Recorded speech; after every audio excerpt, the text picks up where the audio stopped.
have been unemployed for a very long time. Another key conversation around that is that the longer young people hustle, the longer they hustle, the further they are from their future aspiration. So it means that if young people find themselves in this kinds of work, right? Whatever their aspiration is, the deeper they go into the hustle, the farther they were from the aspiration, which all comes back to determine, what the country looks like. So this particular research, takes a limb from that, and what you will find, and I hope that you've downloaded the research, because if you find on your table the QR code, you'll find access to download the research, so please download the research as well. So what you have on your table is an abridged version that then speaks into what will happen with the final report, and so your contributions from today will go into that research. So please, I beg you to contribute meaningfully. So when we look at the overview of what came out of that, it was very simple things like informal sector has definitely earned that spotlight to be like the greatest solution to solve the employment issues, especially for developing countries.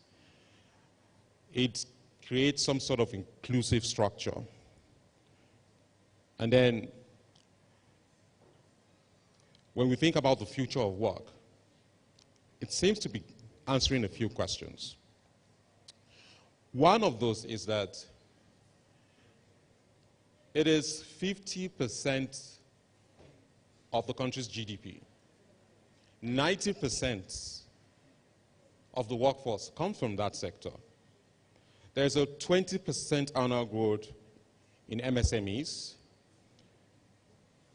And there's this 90% of female contribution when you think about in terms of jobs for women. And for us, in the work we do, gender is a big aspect of it, right? Our mandate is to ensure that all our target audiences, minimum 70% representation comes from women. And there's a whole lot of research to back that up.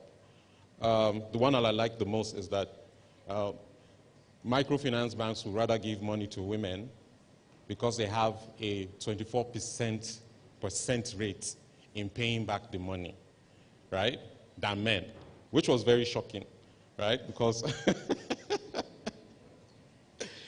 so women, right, tend to pay back loans more. You can imagine. Women tend to take the profits from their businesses to improve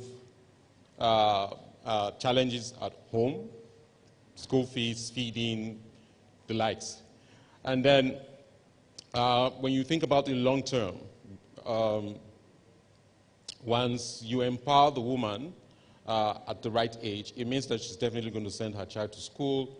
It means that when that child graduates by the age of 18, 20, 21, she's looking for a job, gets the job, or goes to do a master's. By the time she's back, she's getting married, she's having kids, and then, the gross capital income from the family goes up because she's earned income, she's married to her husband, and the family goes up.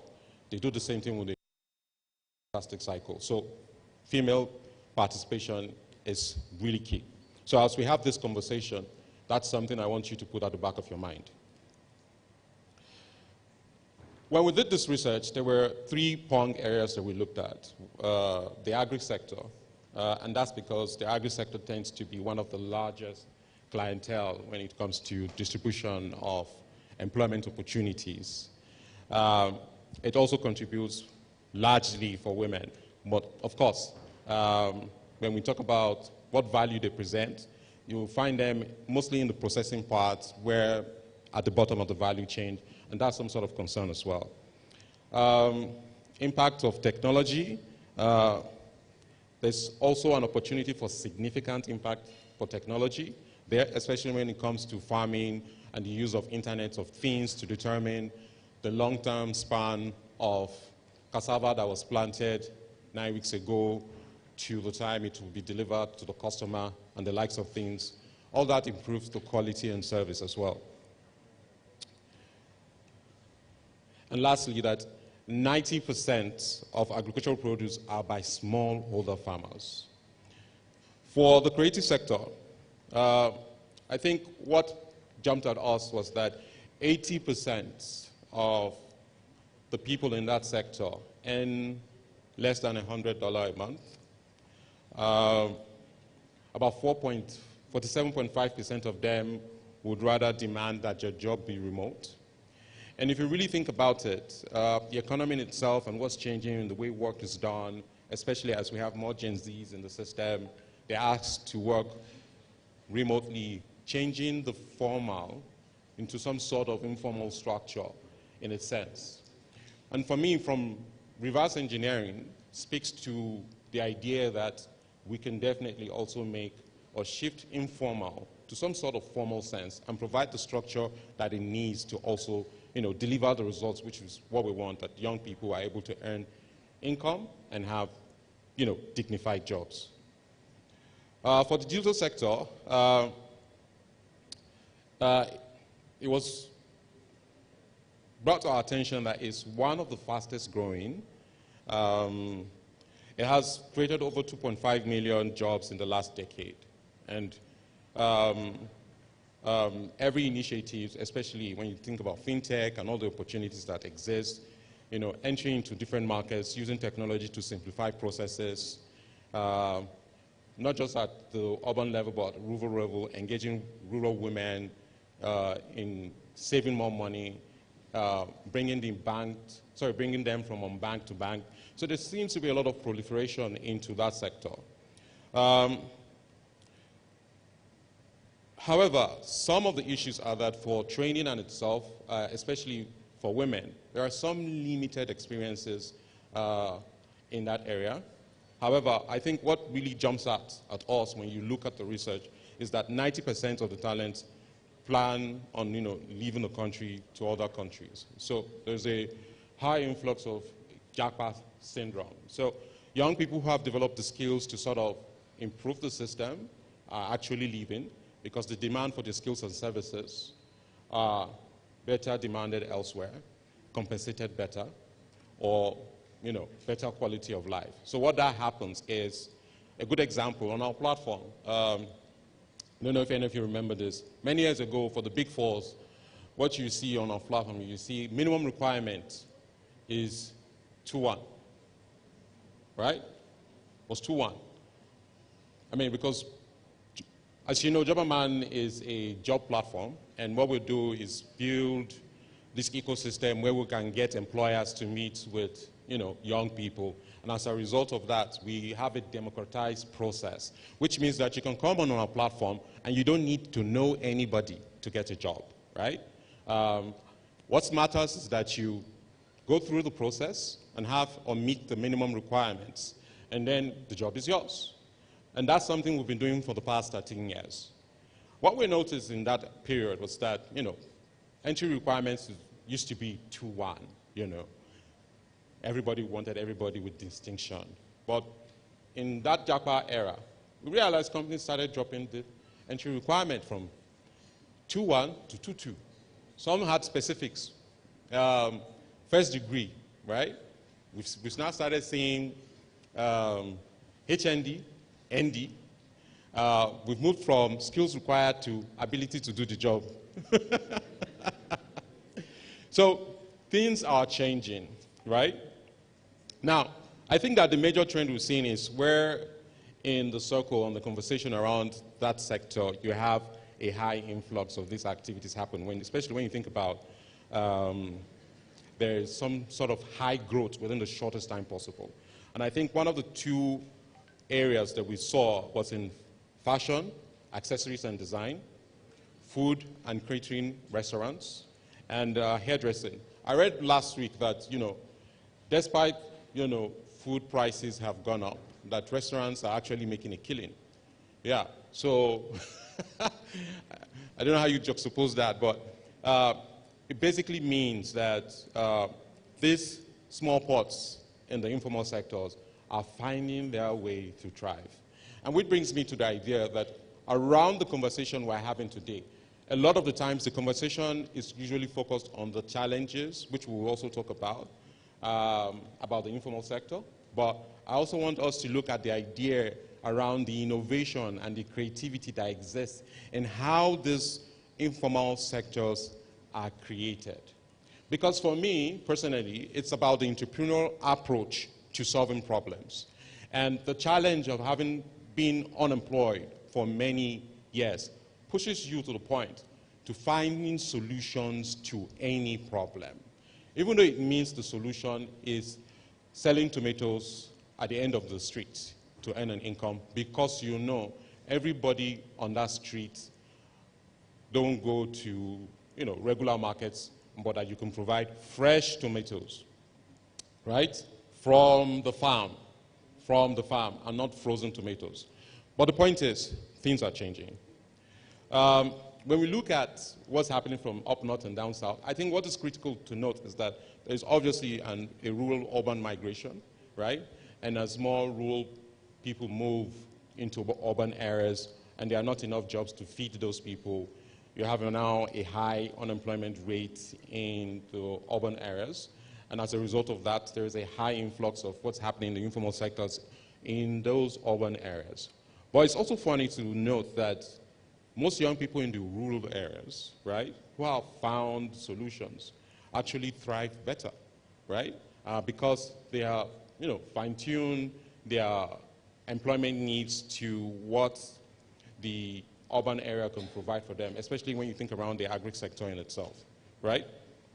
And therefore, up-south, you have like a more centric informal sector, some sort of activity, while there's some sort of agric dominance down north. And as you know, a lot of the tomatoes we have, pepper and even beef, comes from north, right? Now, the major trends are that for the informal sector are around 8 areas. It's around digitization, like the special advisor said, then informal learning in itself. What's the quality of learning happening? A good example is why do we have tilers? Why do we prefer tilers from Cotonou and Benin Republic, right? When we have tilers in Nigeria, right? And people always get angry about why they have to pay tilers. And because we have Benin Republic exporting its talent to us, right? We need to get to a point where we are able to export our talent, right? And that's because that system has been sort of standardized. And when you look critically in how the regular tiler in Benin Republic is trained, his training is like 3 years. 3 years, constant training and development. I know here in Nigeria, we like fast things, fast cars, fast food, fast money. Most tilers don't do up to 3 months training before they want to start earning money, right? Yes, they don't. And so, in the process of you giving them a job, they use you at your cost to make mistakes, right? And therefore, you walk into most apartments, you are wondering, how did the tiler have a half tile in the middle of the room? How did that happen? Did you not calculate? So, so there's a little bit of sort of informal education that needs to speak to that. Another one is tailors. I don't know anybody who has a tailor that has delivered on time,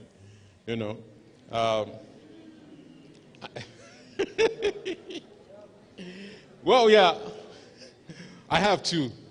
And I know many. And all of them took our soft skills training. And after taking our soft skills training, they learned a lot of things like communication, time management, and we have evidence that shows that our soft skills training improved their service delivery, right? And some of them have moved just from just becoming tailors to become fashion designers and fashion consultants, right? Then again, another is the proliferation of technology, agnostic migration, urbanization, cultural norms, especially when you look at what's happening up north. Even though there are less entry barriers right? To what extent into the market? To what extent are the other barriers conflicting with even the free entry into that market? Social networks as well, and then fast women participation. Yeah. I'm sorry, I talk a lot. Anyway, so I think what's important here is that the challenges are, from the research, basically surrounds the lack of social benefits and protection, lack of representation for advocacy, access for financial services. And this is very critical because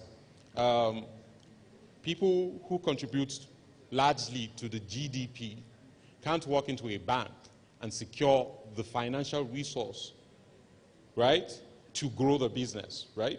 And whereas people above the bottom of the pyramid can do that because, you guys understand what I'm saying. But what I'm basically saying here is that those are some of the challenges, and if we could address these challenges, we could sort of bring some structure into it, and then beyond just saying the informal sector is a solution, it becomes a permanent solution. And I think that's where we're heading at, right? Because the conversation around it is like, it's looking like, something temporary, right? But how do we get to this where it's permanent? And a good example is, when you look at the Philippine people, right, you think of two things: customer care centers and childcare, aka house helping, right? I'm pretty sure that we have all seen a video where a house help kicked a baby in the tummy or force-fed a baby with pap. There was one particular very gory one where she swung the baby with her hand or something, and the baby lost the arm. You won't find a Filipino house help doing that. Do you know why? Because the government has provided structure, right, into it. There are some existing associations, a part of government, also that contribute to what happens in that sector, such that it becomes dignified, right, in some sort of way, right, such that you are happy doing the job. I speak personally for myself. I know that my last house help was not happy being a house help, right? Because it wasn't dignified for her. Didn't feel like something she wanted to do as a career. Why do we get to that point where these informal jobs become something that people look at and say, okay, this is my pathway, and I can make a whole lot of sense out of it? When we think about the supply side, it's basically around high fraud and an issue with identity, a high attrition in the sector, limited access for formal markets. And the saying goes like, you don't know who's working for you, right? There is no certificate or professional body that supports, for instance, a carpenter, right? That then says, if I do a job for you and I'm not liking what you did, you violate the terms of the engagement, I can report to your association, and they can hold you accountable to your code of conduct.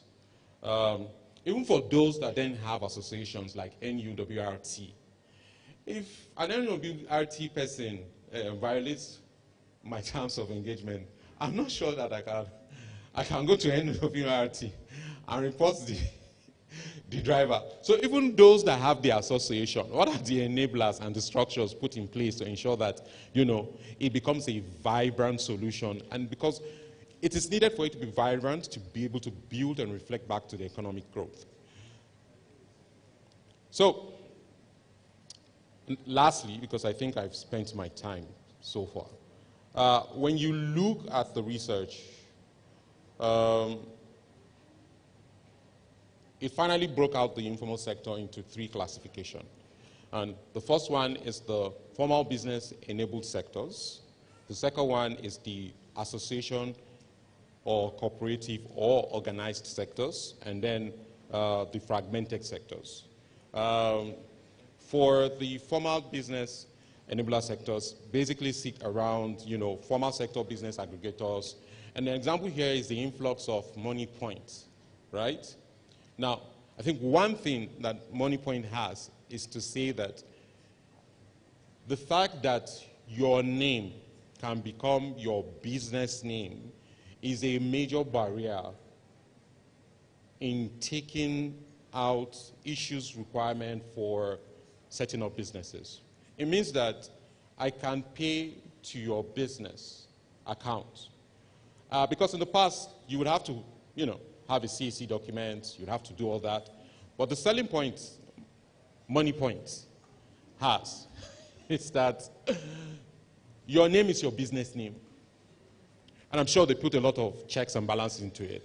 So for associations, it's basically associations like NWRT and government actors or non-state actors, like in the transportation sector, largely. And then the fragmented sectors are around the digital and community and in-person influencers. And we've seen this grow as more young people take to, for instance, TikTok. I met somebody recently who moved to the UK because of TikTok, right?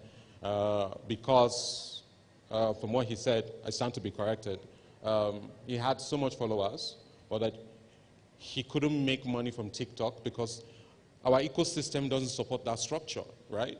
And so he had to move to the UK because he had a large amount of followers to be able to earn income from that informal activity that he was doing. So I think that if you read through the abridged version of the report, you will find out that there are intricate insights that speculates what this conversation should be. However, it requires your attention and open-mindedness to what it will translate to in addressing our large youth unemployment challenges. Because there is a very close relationship within what employment means as a social construct than just a number. Thank you very much. I hope with this, I've been able to give you some insight into it, and I wish you all the best as you deliberate further. Thank you. Please make it louder, make it richer. Thank you so much, sir. All right, it's really, really important that we are able to understand everything that is at stake as regards the informal sector. Now, moving on quickly, it's time for our panel session. And trust me, we have capable people who went through certain levels of scrutiny because we thought about it and we said, okay, who are the people that we can bring together to educate the audience as regards the informal sector? And I'm going to start with the first panelist. Ladies and gentlemen, he is an accomplished product and partnership strategist, and he drives innovation, revenue growth, and market expansion. He has built, nurtured, and managed partnerships with diverse range of organizations, from startup to Fortune 500 companies. Please put your hands together because he is the Senior Special Assistant to the President on the Presidential Enabling Business Environment Council and Investment. Ladies and gentlemen, welcome on stage, Taiwo Ajetumobi. Make it louder. You're welcome, sir. Till he gets on stage, don't stop clapping. Now, for our next panelist, if you need to raise funds, she's your guy. Jobberman, I think you need to hire this person. Maogasa, we need to get this person on our team because so that we can raise more funds. We need the... Oh my God. Okay. All right, so she's the CEO of Cross, which is a parent company of Cross Microfinance Bank and Cross Africa. She has worked across 6 sectors. I mean, this is the perfect person to talk to us about this topic. And she has worked across banking, oil and gas, retail. I think you should be clapping. It's not easy to work across 6 sectors and you're still parenting 2 companies. Please put your hands together for her, please. Aviation, agriculture, tech, and under tech, she has worked in fintech, she has worked in agri-tech, she has also worked in edu-tech. Only you one person. Please put your hands together for her. And of course, she has credible experience in operation, investments, portfolio management, impact funding, monitoring, and evaluation. She has closed fundraising to the sum of $10 million. Please put your hands together for Busayo Onome. She's so unconventional. Please put your hands together for her, please. Mr. Taiwo, please move to the extreme end. Please keep on clapping till she gets here. She looks very unassuming. You will know that she's the person. She will just walk past you. You won't know that she can raise you millions of dollars. Please keep on clapping till she sits down. Thank you. That's how the Elon Musks of this world, that's how we roll. We don't like to show ourselves too much. Okay, now to our next panelist. He's the CEO of Rona, CEO and founder of Rona. He's on a mission to bridge the gap between informal skilled hands and unparalleled job opportunities. Now, the company has generated over 7,000 jobs for the informal sector. He's a visionary, a change maker, a catalyst for positive transformation in the African job market. Ladies and gentlemen, welcome with me on stage. He knows he's the one I'm calling, but he's just trying to be humble. Please, as I bring up on stage, Eyimisan Abusoma, please put your hands together for him, please. We have very humble array of panelists. We don't like to make a lot of noise. Now, this next panelist, she's a global HR leader with 14 years of experience, and she provides end-to-end people strategy and business advisory to various organizations across different industries. And of course, she's passionate about empowering people and organizations to achieve their full potential and create positive social change. Please put your hands together for the lead of Nigeria People 1 Acre Land, Ibukun Igbinosa. Can you put your hands together for her, please? Please keep on clapping till she gets on stage. Keep on clapping till she gets on stage. You're welcome, ma'am. All right, and of course we have this amazing lady. I mean, with all that she does, she still takes out a time to volunteer. Now, she's the founder of Mavic Enable Foundation. She's a legal practitioner, a human resource practitioner, and humanitarian. She's committed to advocating for the rights of protected groups in Nigeria. And in her spare time, she gets to volunteer as the global secretary of the Network of Women with Disabilities, a global network of organizations of persons with disabilities led by women with disabilities. Please put your hands together for Mary Omoye Victor Magaji as she makes her way on. Keep on clapping till she gets on stage. You have to make it louder. Let her feel the love and the warmth. Make it more robust till she gets on stage. Keep on clapping. Don't stop, don't stop, don't stop, don't stop. You're welcome, Mary. And of course, this certain lady, she is the moderator for this powerful, power-packed panel session. She is the Director of Strategy and Funding and Stakeholder Management at the Lagos State Employment Trust Fund. She has a decade of experience in law, enterprise, risk management, and digital finance services. Please put your hands together for the very beautiful Sharifa Balogun. Keep on clapping till she gets here. Don't stop. Make it louder. You're welcome, Sharifa. And of course, we have about 35 minutes. So just because of time. Yeah, we can make it work, Sharifa, don't you think? Sharifa, we can make it work. My guys are looking at me. Please, once again, please put your hands together for this Power Packs panel session. Keep on clapping, people. Don't get tired. Thank you. As I hand over the mic to my distinguished moderator. Thank you very much. Good afternoon, everyone, and welcome again to this Jobberman Mastercard Foundation Roundtable panel.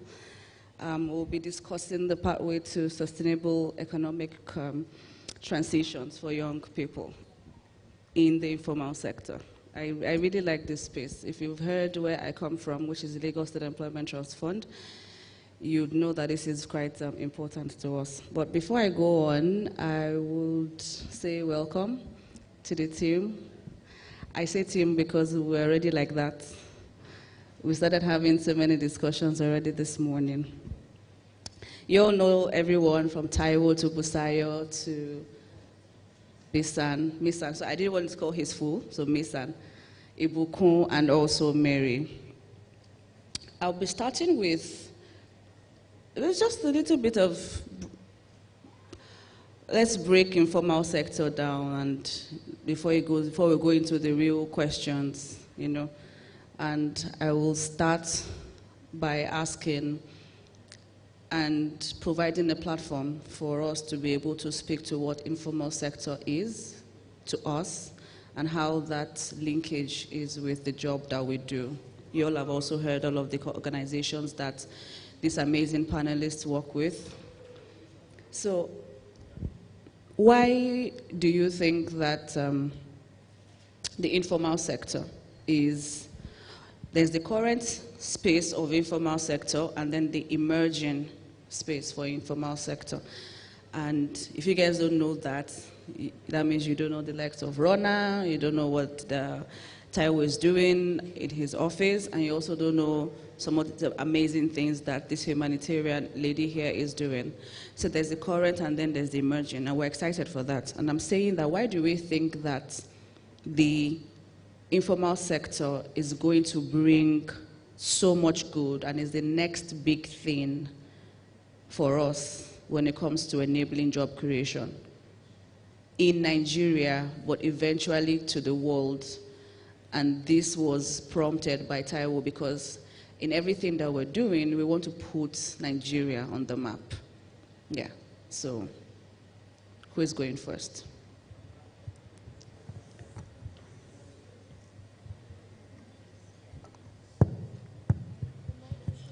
Okay, anyone, to be honest. Oh, your mic isn't? Whose mic is working? You can go first. My mic is working. Go ahead, Mary. Okay, so good afternoon, everybody, and thank you again for bringing me here. To me, the informal sector is really the next big thing, you know, the emerging one. I am a human resource practitioner, and I know for a fact that with the introduction of AI into many things and many businesses, very soon we would have limited or no opportunities in the formal sector. And so what does this mean? This means that a lot of people will now be redirected to the informal sector. So the high time we begin to consider this as a very pivotal issue, I mean, the better for us. And for the community that I represent, which is the community of persons with disabilities, you would notice that a lot of us are not educated. And because we are not educated, it's difficult for us to meet the minimum requirements as stated by Mr. Alaga earlier, you know, during job applications. So what this means is that a lot of us, especially our women, are already in the informal sector, whether they know it or not. Also, when you consider the high level of discrimination that takes place when people with disabilities are applying for formal jobs, you see that a lot of them resort to the informal sector. So for me, the informal sector is a place that we really need to channel our energy to. Thank you, Mary.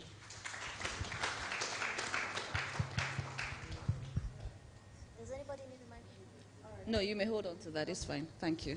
Let me add to that. So the NBS, National Bureau of Statistics, released a report. So there's this report they release every quarter, Nigerian Labor Force survey. And the last one they released in February states that we have 87.3% people in the informal employment sector, saying that 12.7% people of working age in Nigeria are in the waged employment, which shows that when you look, the data shows that when you look at the informal sector, that is where we have the largest workforce, or people grinding it out to make a living for themselves. So if there is any sector that can enable growth, that can stimulate employment, that can ensure that Nigeria as a country we are able to increase our GDP, then it is the informal sector, the informal employment sector. I work in the agriculture sector, and that report says that there, out of that, the percentage of people in the informal employment sector, agriculture captures, you have about 4.1%. Informal entrepreneurs in the agriculture sector in Nigeria. And I can see, based on the work that we do, how agriculture as a sector within the value chain provides so much employment, right? Informal employment to people in that value chain. We work with smallholder farmers, and from the work, so we work with smallholder farmers. We provide them access to markets, finance, training, and all of that. And from the work we do for them or with them, we can see how they in turn create employment along that value chain. From people working the farm, to women that are working, within that value chain, to aggregators that come to get produce from them, to people in the transportation, people that are responsible for logistics from the farm to the market, or from the farm to food processors. So it is and it starts with a smallholder farmer. So imagine if we have that number goes from 4.1% to about 10% to about 15%. I didn't even mention restaurants, right? And the people that work in the restaurants. So when you look at that value chain, it has so much potential. And this is just agriculture. I can imagine the gig economy. I can imagine other sectors within the informal employment sector. So if we could provide resourcing, we can provide access to training to people in that sector, we can see how that sector is able to do so much within Nigeria. I'll stop there. I was about to say, we'll give you more questions to tell us more how this is going to work. Hi, everyone. I think that you've both kind of touched base on what we need to understand, but here's something I want us to think back through. Even the existence of man in itself, informal was before any HR, before any consultant. There were, you start from making fire to hunting. So there was more of that. So you can't have any economic growth without the informal sector. Yeah. It's the same way we also treat our body. All of us, we look really sharp and good, but you don't know what's going on internally. The informal sector is kind of like that. It's like the hidden guys, the machine that keeps the system going, that if you don't pay attention to, soon enough, you would notice that things are diving deep, right? To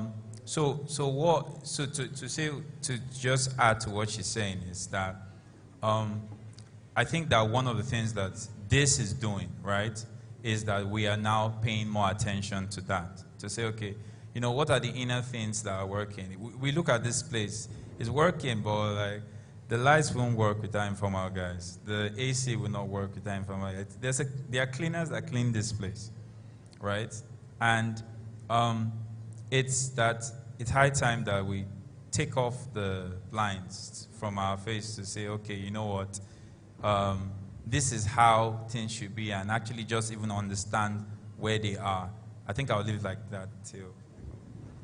Thank you,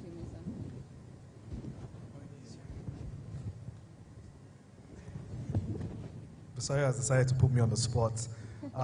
So I work at the Presidential Enabling Business Environment Council. It's a mouthful. Essentially, this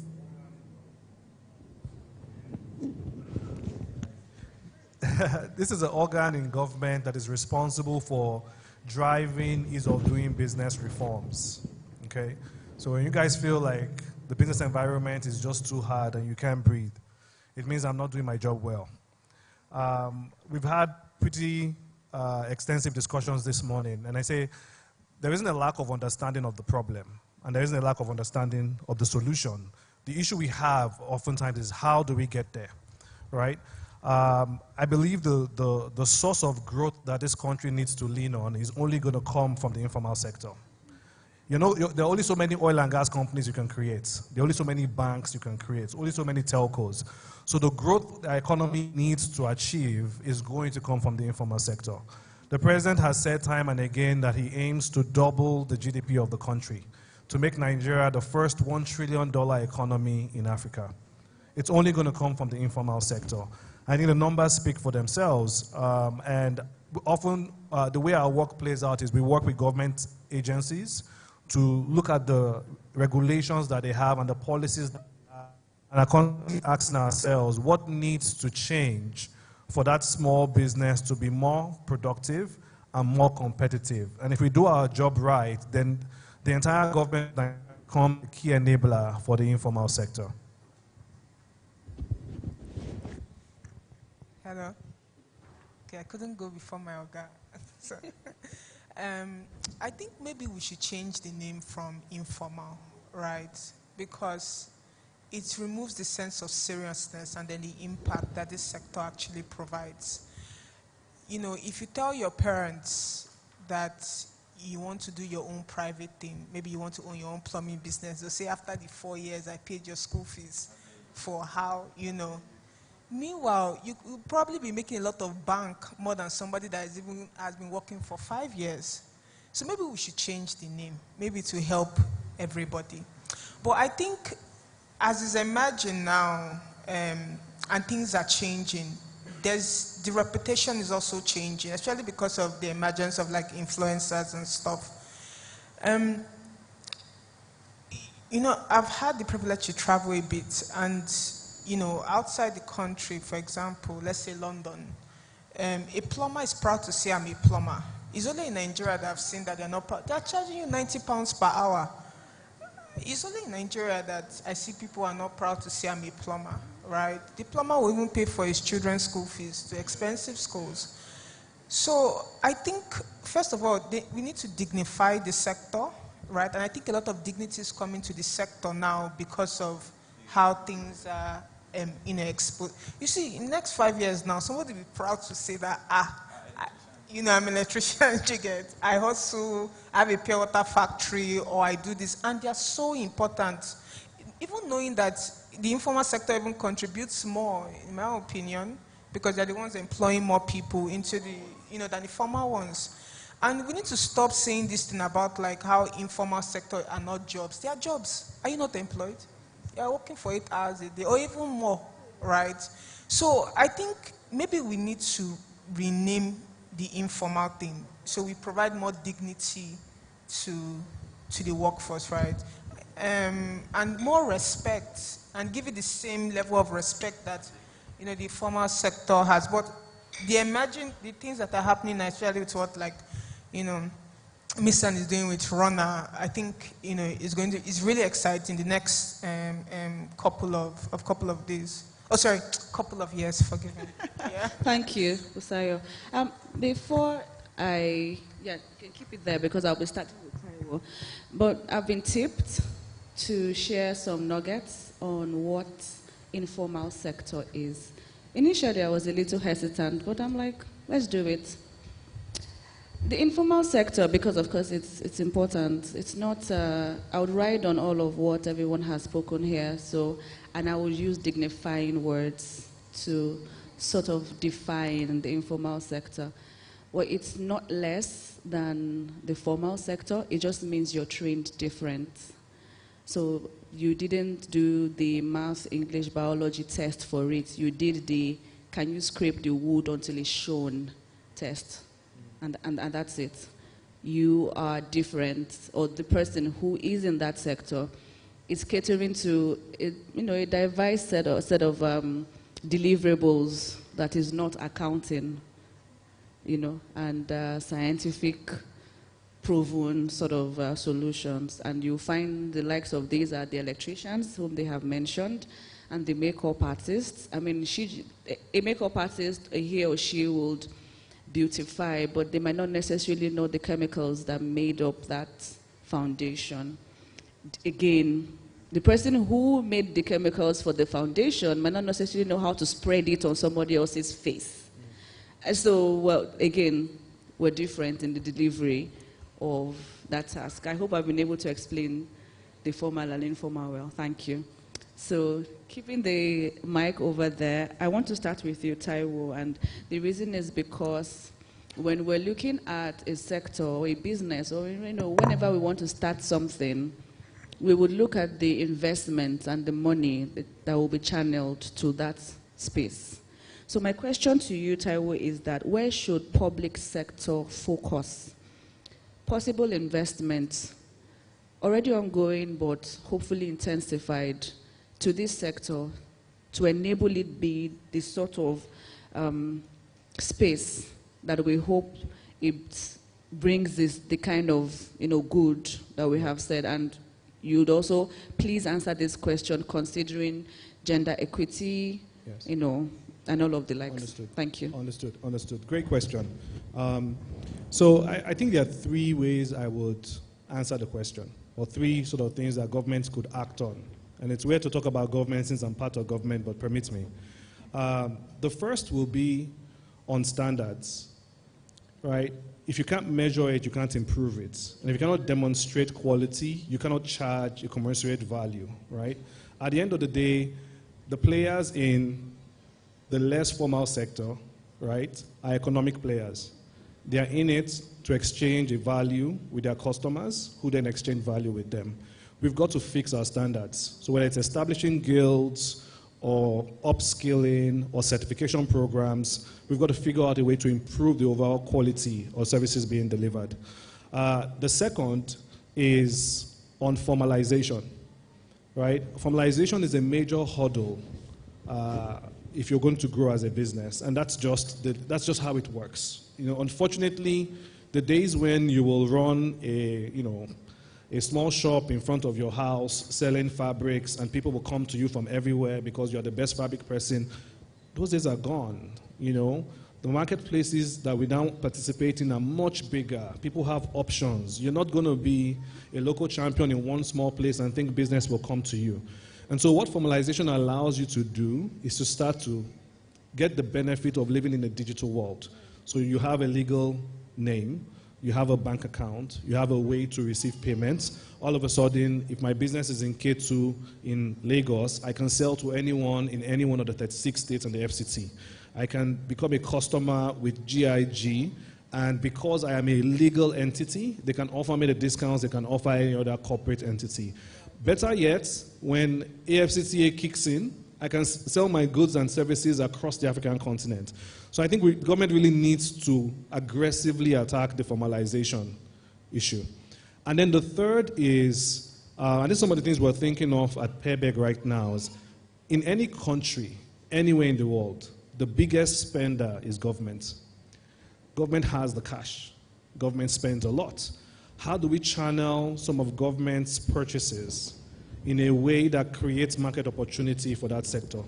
And you've seen some countries do it successfully where they say X percentage of government spend must go to this type of company, right? Whether it's women-owned or minority-owned, we can create a category like that that says 10 to 20 to 25% of government spend must be spent with companies of 5 employees or below. And that then creates an access to markets, but it also creates an ecosystem effect. So when the big guys become successful, they are forced to drag the little guys along. Unlike today, where it's almost like the Nigerian economy is in 2 halves. When you look at profits being reported by some banks, you're wondering, are we in the same country, right? So those are 3 very actionable steps that government could take. Thanks. Thank you. I like that you touched on formalization. Again, this is not taking away from the essence of the informal sector. It is providing avenues, channels for them to be able to get better and earn more and be more known in whatever space that they're at. I'll follow that up with a question for Busayo. Can you please share or just touch on some of the challenges on this formalization that we're talking about, and how we can, how policymakers can strike a balance, between regulation and innovation, because the informal sector is, ripe with, innovation. We can't say how many businesses have cropped up over the years, and you're wondering, did you go to school? And how did you get about this? So how can we strike that balance to aid this formalization that we're talking about? Thank you, Sharifa. Wahala. I think formalization will be very hard, and dialogue has to happen. Dialogue between the government, the regulators, and dialogue between the sector that they want to regulate, right? I think regulation is beyond, and we were talking about it earlier, is beyond taxation. Regulation means control, right? What are the ways we are going to play? That's regulation, basically, that this is how we are going to play, right?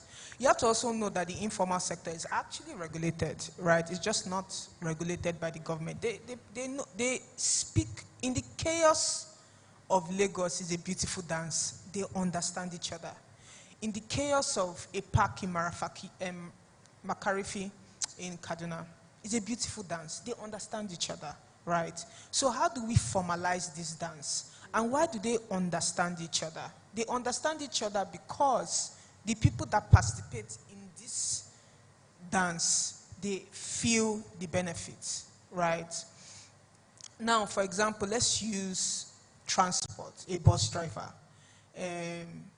I think I won't use Lagos because it's chaotic. I think it's very predatory. I'll pack it to one corner. Let me use, for example, the north.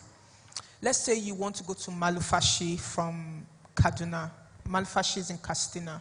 You go to the park. You see their buses there, well packed. Everybody knows what they are supposed to do. Before they leave, they pay the manager of the park, right? They pay their monthly, and in some certain parts, they pay their yearly. They get it. That's regulation. Do you know that's regulation? And do you know that's taxation too? Now, they can do that. They can do that happily. I don't know whether the people in Lagos are doing it happily, Sha. But this one in Malufashi, I know they are doing it happily because it benefits them. They feel it. So why would people want to be formalized if there's no benefit for them, if they are not going to feel it, right? Taiwo said something important. He said, we know the problems, we know what the end goal looks like, but it's how to get there. So dialogue needs to happen, right? You can't say, I want to control you without dialogue happening first. You know, a lot of times, right, the government can actually say, this is how you must play, right? And the people will rebel against it. But the government can also say, this is how you must play. They have a conversation, even if things don't change, because they feel like, the people feel like they've been heard. They are happy to play, right? It's not very, see, I always tell people, by God's grace, I've spoken to the high and mighty, and in quotes, the people at the bottom of the pyramid, and everybody has one thing in common. I just want my life to be better. I just want my children to eat. I just want them to go to school. How are you going to do this if you formalize, right? We have to have that conversation. If, for example, I'm the one providing my lights, my energy, my everything, and you still want to take a cut, what are you doing for me? Do you get? That's the question. And see, the government, Taiwo, you people have to move first. You have to show your hand first. Do you get? You can't say you want better for me. You have to it's like courting, it's like dating, right? You are dating the informal sector. They're making tons of money, right? These guys, see, when I started my career in agriculture. Sorry to butt in, Bosayo. So are you saying that part of what we should do to foster this policy making is dialogue? Yes, I don't want it to be lost in your, so Sorry, that we get it. Yeah, dialogue. Okay. Mm-hmm. Dialogue is very, very important. In fact, it's the breaking point. You can't say, after all I've suffered, you now say you must pay me. No, now you didn't do anything, Charlie. You know, yeah, it'll be this. So, and they make really good money. Some of these guys have built houses in their villages, built houses in town they are doing. So I think dialogue is important. And then the second thing is that the government, show your hand, show that you care, do something, right? Shake body. And then, yes. Okay. Thank you. Thank you, Busara. So we're discussing informal jobs. Formal jobs, we're throwing all of the buzzwords around. And I want to tie this to the Sustainable Development Goal number 8, which is decent work. Though all of the things we've discussed here is about, one person being able to afford 3 meals per day, send their kids to school, a roof over their head that does not leak, a road that gets them to point A and point B, in all of these things that we're saying. So this question is for Misan.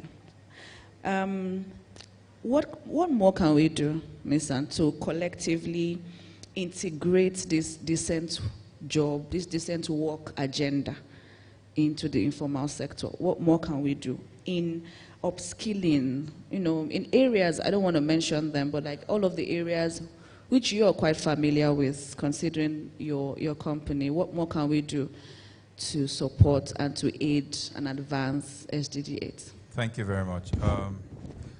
I think the first thing, in order for us to even know what we need to do, we need to have data, right? Because data point helps you know the number of plumbers that need wrenches, the number of how many male plumbers do we have, how many females do we have. I think the first thing is data points. Data gathering has to be set as priority line. Then after looking at the data, with the little data we even have regarding this, one of the things you then see is that, like she said, every single person wants to live a comfortable life. I said it when we were having that meeting. I don't know one plumber that wants to drive a Ferrari. I don't know one plumber that wants to drive a Ferrari. But give them a life that I wake up in the morning, there's this mini staff bus that carries me to where I'll go and clean. After cleaning, I can enter the bus and even enter the bus and go home. And while I'm going home and I feel sick, there's HMO for me, right? I can access this. My 2 kids are going to school for free because I'm doing this cleaning job, right? That will even help cap birth control, because we say your 2 children are going to have free education till this level. If you have a third one, you will pay school fees. We notice that they will be having 2 kids. It's a very subtle strategy of managing, birth control. So it's what are I would say there are 3 indices that I have seen with runner, right? The first thing you have to aim for is, can they earn to sort their basic needs? Feeding, shelter, clothing, like you said, transportation. 1. The second thing they are looking forward to is, can I grow in this thing? Can I start as a basic cleaner, then become head cleaner? What does a head cleaner look like? What does that look like? Can I become an electrician? And because what they have seen currently is that the electricians that they have lived with, all of them died poor. There's no growth. So I was saying this thing, our culture, our social economy and everything, there's no punishment and reward. There's no consequences and reward. Imagine an electrician is started as a basic electrician, then a few years later I see that the government or an organization like us have awarded him with a hilux and a ladder to boost his business. Young people, because we have a lot of youths, we look at that and say, yeah, there's a pathway. They currently don't see a pathway. So the question is, what are we rewarding?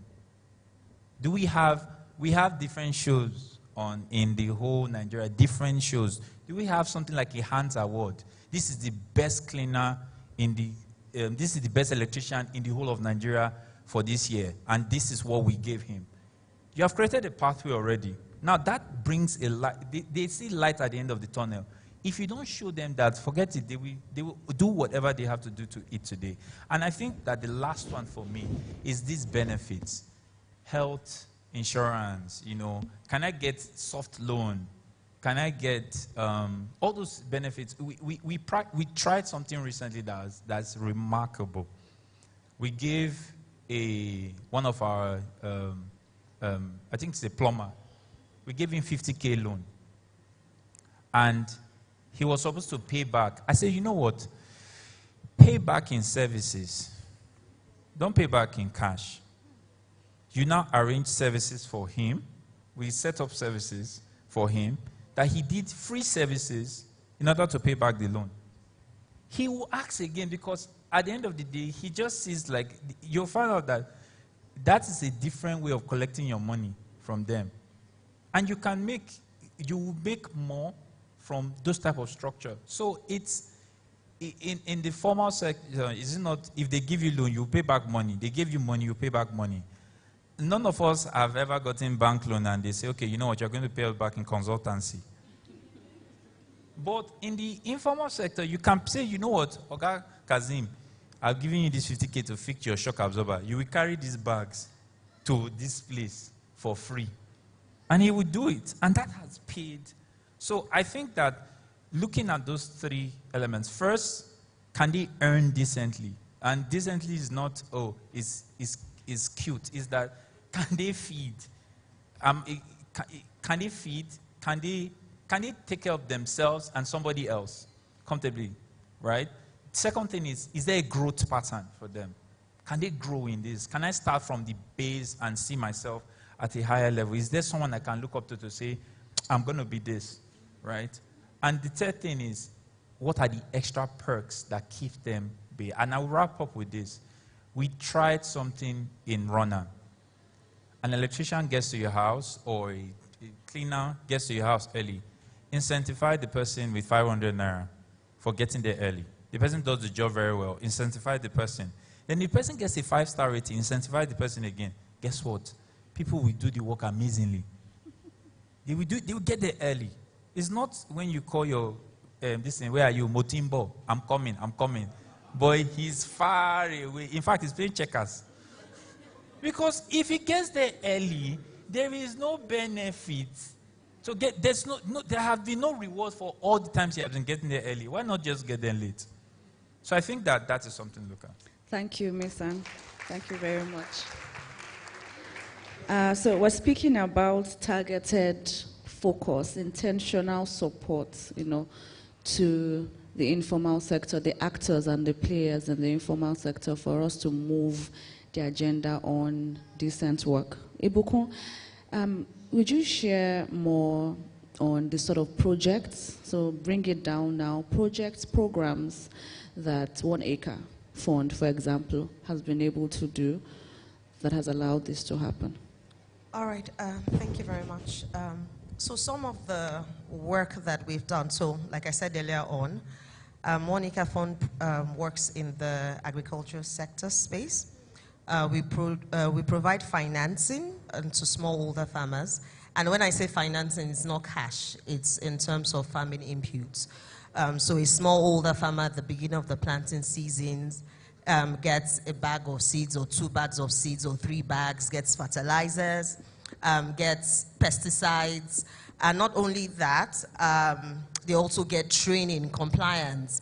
We find out that shareholder farmers, especially in Nigeria, it's not even only in Nigeria, in other African countries that we operate, come with this understanding of archaic, unsustainable methods of farming.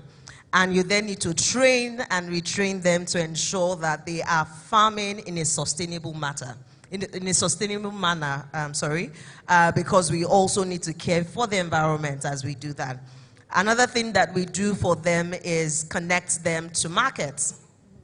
So we've provided input, we've provided training, and then we're connecting them with markets because we understand that after it's planted, after she has planted or grown, there has to be an avenue to sell.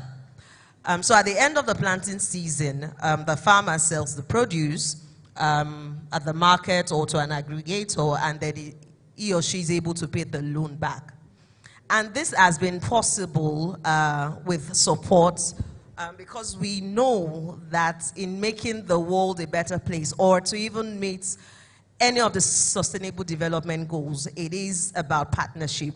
One Acre Fund or no organization in the world can bring about sustainable change alone. They need partners. They need people who believe in that vision. And thankfully, a lot more organizations are beginning to think about ESG, environment, sustainability, governance. So it is not just about profits, right? How can I focus on profits when I'm working in an environment that at the end of the day, if I make all of the profits and the people that are in that environment that I'm making profits from, the level of their the quality of their lives are not improving, then it will be a problem. Let's look at NSAS, right? You find out that most of the places during the NSAS protest, especially in Lagos, that destruction happened are eyebrow areas. Areas that have had, you know, people where the gap between the very wealthy and the, you know, you have all of these high-rise buildings and you have shanties and all of that around them. And when there is trouble, the first person those people look at or turn to or attack are the more wealthy people in the environment who they feel these are the people chopping the money, or these are the people that have it better. So thankfully, organizations are beginning to realize that it is not just about us. It is about the environment, sustainability, other people, quality of life, developing collective wealth. And they're partnering with organizations like One Acre Fund to say, how can we go out there and ensure that these organizations that are doing great work, they have the funding, they have access to resources to pass on to these people that they're working with. And in our case, we're working with smallholder farmers, and we're connecting them to markets, giving them finances, training them, and ensuring that the quality of their lives are better. Lastly, I would say that last season, so one of the things we always do every season is to measure impact, right? To be able to say for every $1 that we got either from a donor or whether it is equity or it is loan, what impact has it made in the life of this person that we've provided services for? And every year we do that. And the last season, we found out that for 1 Acre Fund farmer, that is a smallholder farmer that is working with 1 Acre Fund, within the last planting season, they earned at least almost $300 more than a non-1 Acre Fund farmer. Okay. So I'd like to stop there. Thank you. Those are good programs, of course, targeted programs. Mary, I will be coming to you at this point, and I'll be picking your brain on the strategies that you think or you believe. You're already doing that, you know, with your foundation and the work that you do. But tell us more about these strategies that we can engage in for inclusivity with respect to persons living with disability in the rural areas, in the informal sector. I mean, just imagine I'm trying to sell your CV to Mr. President to, you know, head one agency or parastatal on this. So tell us your strategies that you have worked on or you think that should be engaged in. Okay, thank you so much again, Sherifa. All right, so for the disability community, first of all, what is needed, like Nisan mentioned, is data. We need to know the number of persons with disabilities that are in the informal sector. And without doing an express statistics or, you know, data gathering, I can assure you that it would be 1 to 4. That would have 4 for every 1 person with a disability in the formal sector. You'll probably be finding 4 or 5 more people in the informal sector. And you know what? I always say that data is so important because when people are not counted, they simply do not count. And so that's a very important key. Also, in terms of education and, skill development, like I said, a lot of us women with disabilities in the informal sector already have started doing something. If you take the mic around some of the women here, they'll tell you, oh, they're into shoemaking, oh, they do this, they do that.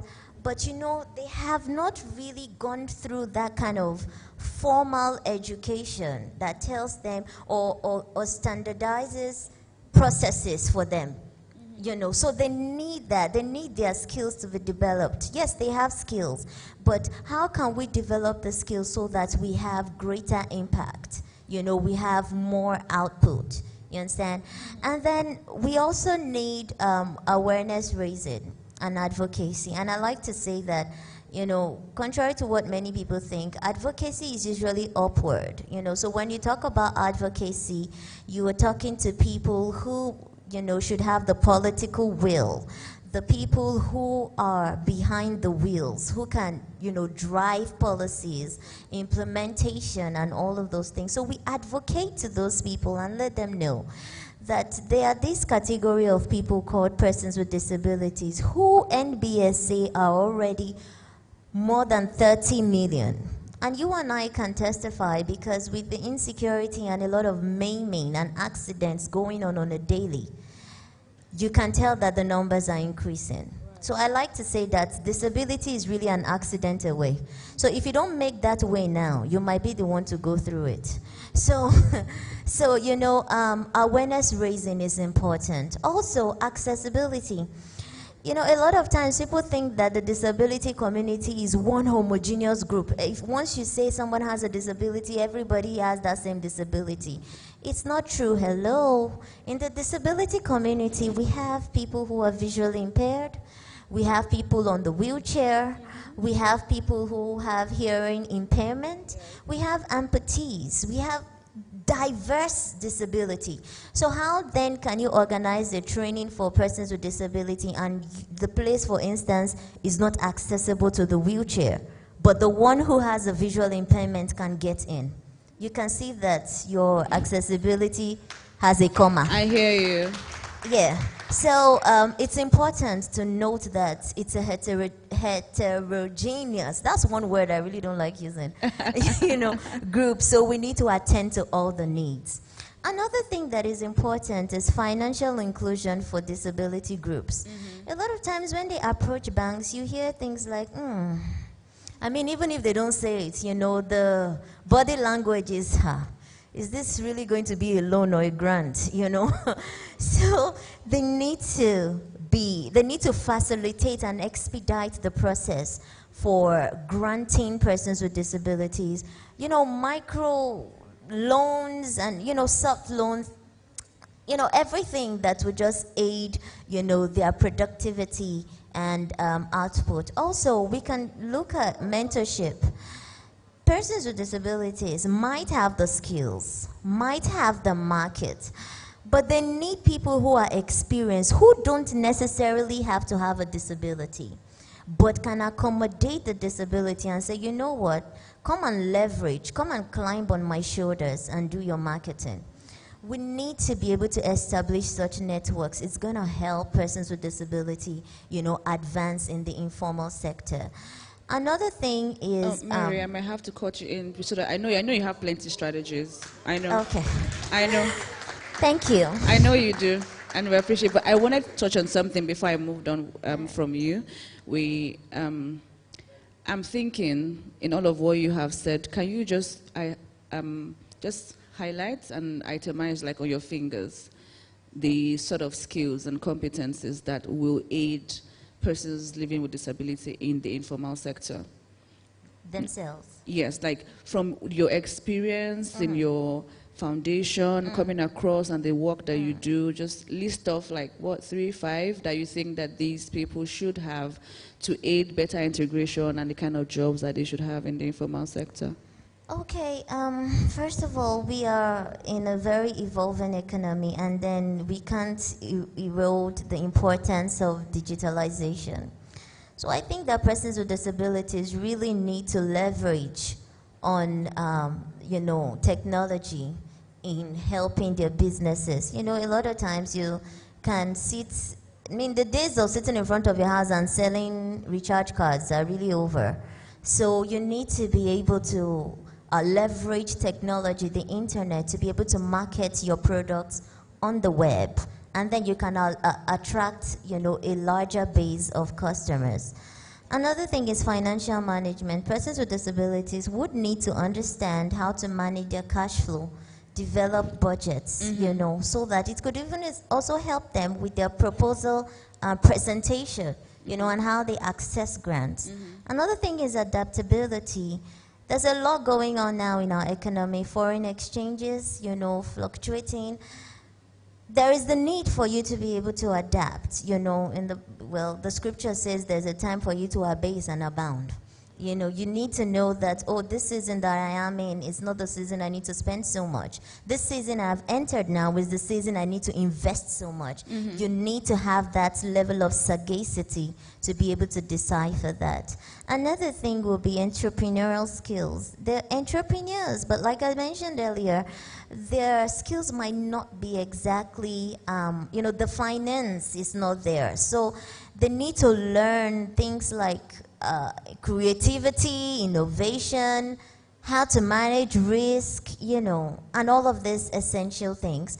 Resilience is also a very important thing, because how do you learn? You need to learn, not how to fall, pick yourself back up, stand up, and then still maintain a positive attitude. And I can tell you, for that, persons with disabilities are doing extremely excellently. Because persons with disabilities already face discrimination. But even with that, you see that they still struggle to make ends meet. Why? Because independence is a gold mine to a person with disability. Right. So for them to attain that level of independence, they need to, as a matter of DNA, be resilient. Yeah. So thank you, Mary. Thank you very much. Okay, your CV is already put down for that agency. Thank you so much for sharing this with us. Busayo, I'll come to you. We have very few time left, but tell us what you think will reduce the barriers to women in the informal sector. And I'm talking about this because I know that even in the formal sector, there's still these issues with all of the normal happenings that a woman is supposed to face. I mean, birth, sometimes you're ill during the month. It's just things, but tell us one or two things. One or two, Busayo. Can you see my eyes? Yeah. One or two. Yeah. I think it's very interesting, just on what you said. This is number 1 and 2. But what I want you mentioned childbirth. Do you know that men and women actually start off fast, like in the formal sector especially? Like, for example, let's say myself and Miss San were working in, let's say, PwC, for example. We have the same start. But let's say I get married, and then I have my first child. That's when I start to regress, actually. Somebody won a Nobel laureate for that investigation, so check it out, yeah. So, just on that. But one or two, see. Women are so important. I love women. And I love women not because I'm a woman, maybe because I really love my mother, but the most important thing is that people don't understand women's contribution to the economy. Women are single-handedly the most important factor, quotes me anywhere, to women, to the economy, to the world.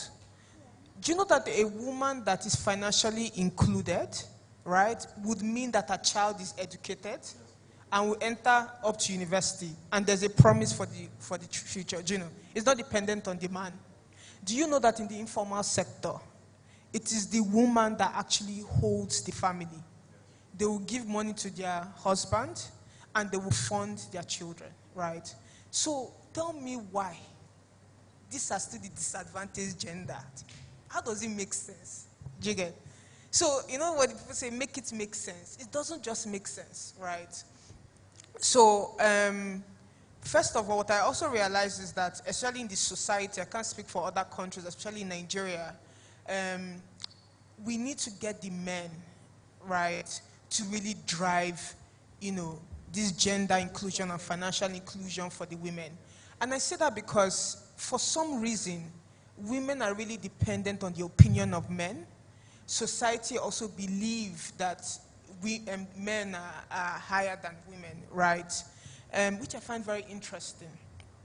So for that reason, right, given that it's very hard to change the mentality of saying we all should have equal opportunities, let's get men to be advocates, right? That's the first thing. It's very, very important. So my first point would be getting men to be advocates, right? I think we all know this, but I want you to really think about it. You are going to get married.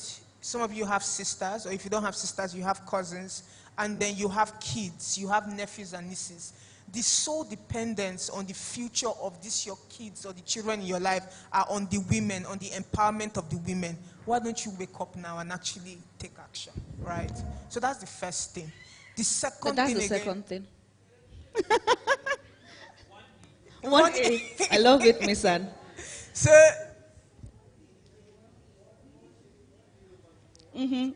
exactly. My network. Okay, sorry. I said my network. All right. Sorry. Last point. C. We need to be deliberate about women. We need to be deliberate about hiring women. I was speaking to the MD of the bank where I work, and I was speaking with our management team, and I said we need to be deliberate about, even, see, in Cross, for example, right, we have a different requirement for loans for women. In this community, so Crossway Bank, we offer community banking, SME, and then agency banking.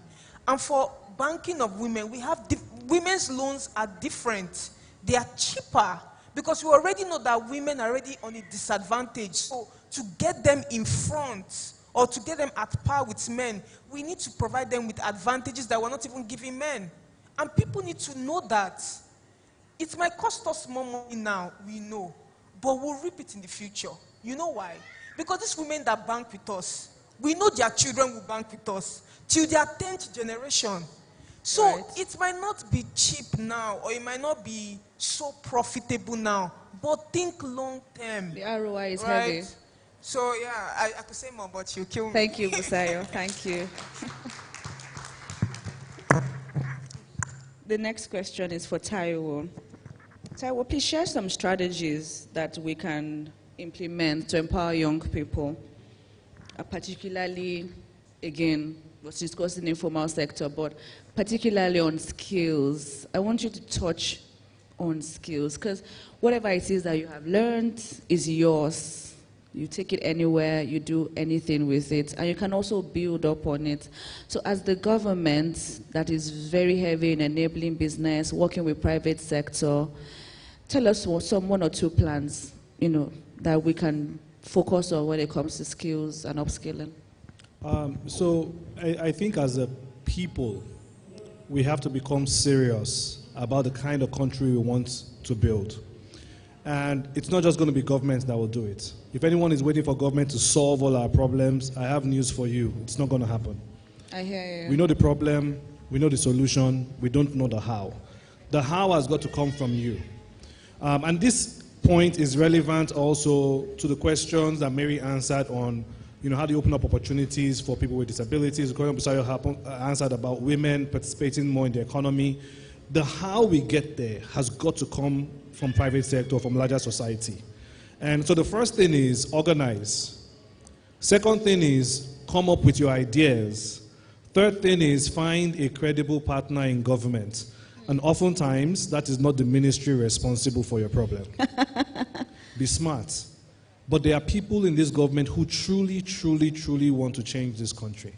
And the best thing you can do for them, have very high expectations. Organize, develop your ideas, bring it to them, and arm them with those suggestions. Now, to speak very specifically to your question about skills, I'll talk about China. How did China become the manufacturing hub of the world? They focused on training technical people. Just train technical people. What do technical people do? They build. They fix things. They design things. For as long as it is easier to get into philosophy in a Nigerian university than it is to get into electrical engineering, guess what's going to happen? We're not going to get there. So I personally believe, and this is not the position of the federal government, this is Taiwo Ajetomobi's position, is that we've got to aggressively invest in STEM courses, science, technology, engineering, and math. If you have a STEM admission, you should be able to go to school for free.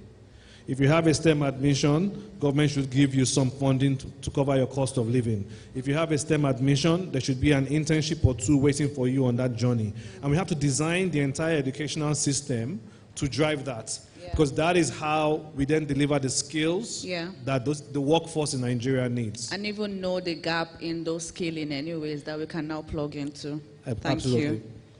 you. Ibuku, this is for you. I know that you're a world-class human resource leader, but I want you to share one innovative. Everyone is doing better now with respect to practices and everything that they want to put together to sustain their own staff, the people that they work with, the families. I mean, we heard Miss and say really amazing things. One innovative angle that will thrive, like quantum leap the informal sector. One. I think again, the reason I said one is because I know everyone is doing a lot in this, but the collaboration of all, the breakdown of one will eventually lead to like 1,000. So what is that one thing that you believe every organization or every government, state, local, should look to when we're trying to make the informal sector thrive? All right, thank you very much. I think I will still connect that to the first question I answered. And that will still be getting credible partners, right? Understanding that what is our greatest, or what are top 4 or 5 challenges, right, in the informal sector. Who are the people that are currently working in those spaces, right? How can we leverage, partner with them, provide access, technology, resources, capital, whatever it is that they need to create more impact in that space that they are doing, in that space that they're working in. So for me, it is basically that sense of urgency, all hands on deck. Like Mimi said, finding credible partners, right? People that are willing to invest, right? That believe in what you're doing. And, you know, they're all coming together to say that this challenge is important to us and we are committed to solving it. We're committed to working with you. We're committed to seeking government partnership. Whatever it is, giving you leverage, building the bridge, whatever it is that you need, to ensure that a lot more people in this sector, a lot more people in this catchment area, working in this sector, can get access to training, can get access to a market, you know, for the product that they're selling, can get access, right, to finance that they need to scale their business. Yeah. And it all is about partnering, finding credible partners within government, private sector, development sector, everybody coming together to ensure that these goals, or this sector, informal sector, right, we're ensuring that they scale, we're ensuring that they have all of the resources that they need, create the impact that is latent in them, that they are capable of delivering, if we just come together and give them a chance. Yeah, so you're speaking to SDG 17, Partnership for the Goals, which eventually is where we should all head to. Thank you. That will be one point. I'm going to end with you, Miss Anne. And I'm quite, a moment of vulnerability here. I'm quite impressed by Miss Anne as a person and the work that they're doing. Looked at a niche, covered it, and the name runner also signifies your vision, like you're constantly moving on to solve one problem or the other. So I'm going to ask you to forecast for us, because if you didn't forecast, you wouldn't have had runner. So let's have 1 or 2 forecasts from you on how 1 or 2 trends that can shift this informal sector from where it's at. And this is business idea for some of us. So shift it in a positive way or negative? Definitely positive. When I say business idea, we're looking at investment, so it's definitely positive. So one or two trends that you think will be able to move this informal sector workforce in the next few years? Okay, thank you very much. I think one of the trends I would say that we are seeing, right? She mentioned something very, very strong. I will talk in regards to the people we deal with. So if you look at it, for domestic staffing, right? You have maids, you want a female, right? Cleaner, you likely want a female cleaner. Nanny, I've never seen a male nanny. Then you now see a male driver, right? Now, here's what I'm saying. When they both start that work, right? In the next, say, 2 years, the lady will get married. She will have a child. Automatically, many of us here would not want to employ a maid that will come in with her own baby, or a nanny that will come with her own baby to take care of your own children. So that becomes a problem for her. So instead of the natural thing that kicks me automatically, even as a business person, I suffered from this thing too, right? Is that I then started looking for ladies that didn't have children instead of catering to her need. So one of the things I would say is that's very important is that when you hit that brick wall, the informal sector has a lot of brick walls, and because most of us are formal, we will hit it a lot. When you get there, kind of look for a window, a way to help. In this case, we are still thinking about it, of creating a crèche for their own kids. So create a system where their own kids can be taken care of while they are doing their job, and they come back. It gives them more. It helps them feel like you're taking care of them or you care enough. I think the second thing I would say, right, in the sense of trend, I'm saying this because we have more youths, right? So what you then notice is that even the system of how people learn skills is kind of degrading because now there's no more homoshe. Or young people that are supposed to be learning vulcanizing job, if you drive your car, you will see that it's only the old vulcanizer there. The young boy is no more there. There's that trend happening because we are on TikTok, we are on Facebook. The guy has looked at his community and said, wait, if I go on TikTok and I dance twice, I can blow. I'll not be pumping tire. No, I will try that because that has proven to work. If we don't show that being a vulcanizer can give him a pathway not to buy a Ferrari, to just live a comfortable, sustainable life, the trend shows that we will be back to we'll have this session again. And all of us will sit down again in the next 5 years and say, the informal sector, we have to think about it from a sense of there are walls there, and you will hit a wall. No matter how smart you are, you will hit a wall. In fact, I will tell you, and I will wrap up with this. I'll tell you one trend I learned. And this is a trick, you guys should use it for anybody that's in a service for you in the informal sector. Whenever they tell you, oh, this is my workmanship, say his workmanship is 5,000 naira, tell him you will give him 6,000 naira if he does it really well. Pay him 4,000 naira or 3,000 naira first. See what will happen. He will do everything possible to get that remaining 2K balance from your hand. He will do everything possible. It's different from, and when you give him the 2K balance, I'm telling all of us, let us try this. Say thank you. Appreciate them. They don't feel they are seen. They don't see it. They don't feel they are seen. I can't tell federal government, I can't tell Mr. Taiwo, please, you need to show all the informal sector guys love. They can't do it. But it's all of us that are employing people that can show them love. Care enough. I have a headache. Why? Care. That alone will create this trend of service in itself. They will look forward to serving you. I have security. I've passed many estates in Lagos that they will lock their gate and say you need to send codes. Some of the estate guys, the estate guy is earning 45K salary. Me, I will go there and I will say, hey, how far? How you doing now? How work?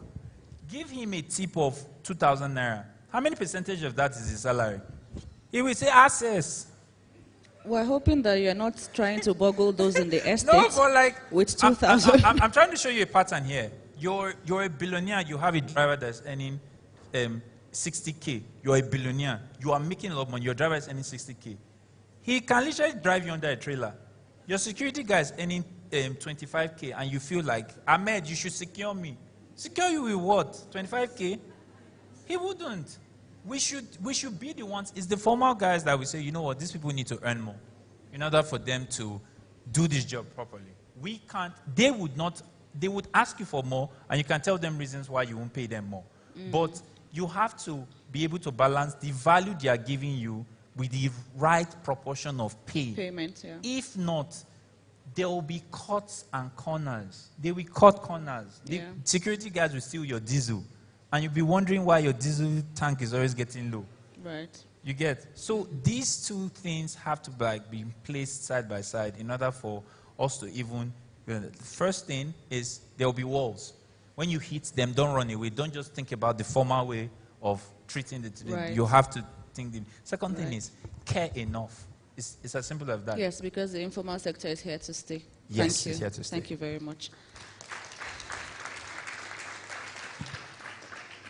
Thank you. We have come to the end of this panel, and our goal this afternoon was to shed more light, bring forth some understanding to what in the informal sector is about, ask questions and see what more we can do to ensure that the informal sector, the actors, the players are seen, are rewarded, for the eventuality of all of our good, actually, as human beings, as the state, and also the country.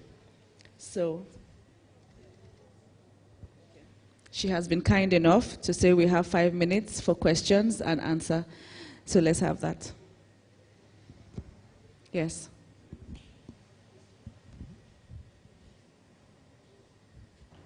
Please tell us your name, and then you can ask your question. Please, let's keep it very short and simple. Thank you. Okay. Good afternoon, everyone. My name is Deborah Sajalua. I have a question and a plea, since we have stakeholders here, right?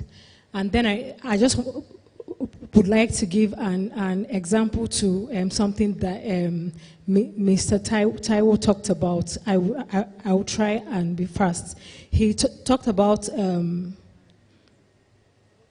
formalizing the informal sector, and I just want to share an example from an organization that does something very beautiful that can help, right? Impact Her. There is something they do that they help small businesses, though they don't give grants as much, right? But they give grants in cash.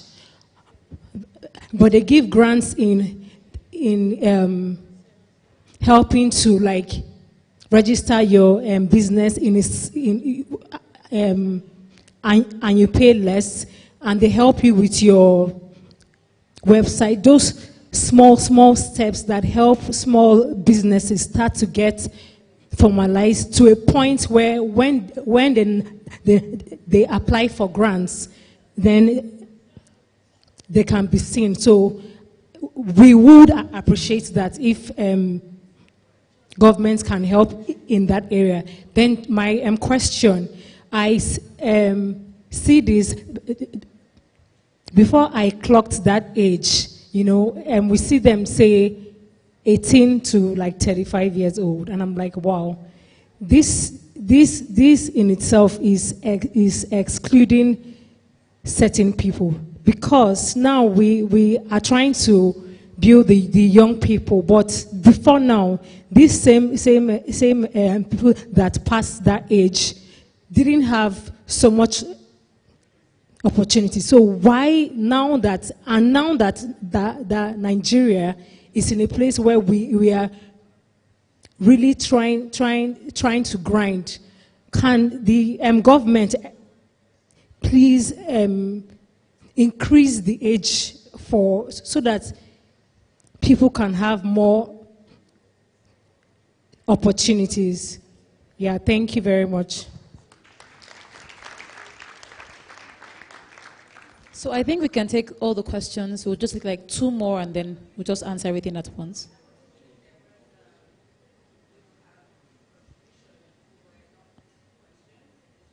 No, there was a question and then there was a contribution.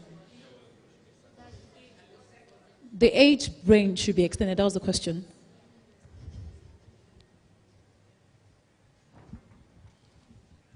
Okay, good afternoon. Let me say well done to Jobberman. It's a great thing you're doing. But by the way, my name is Ebenezer. Thank you for this opportunity. I wanted to highlight a few things, just 1 or 2. What we're doing here is very beautiful, especially to the man that talks to the president. My major concern is while we are doing all of these, empowering young people, especially from the southern part of Nigeria, we should remind ourselves that the north is a major headache that we need to face.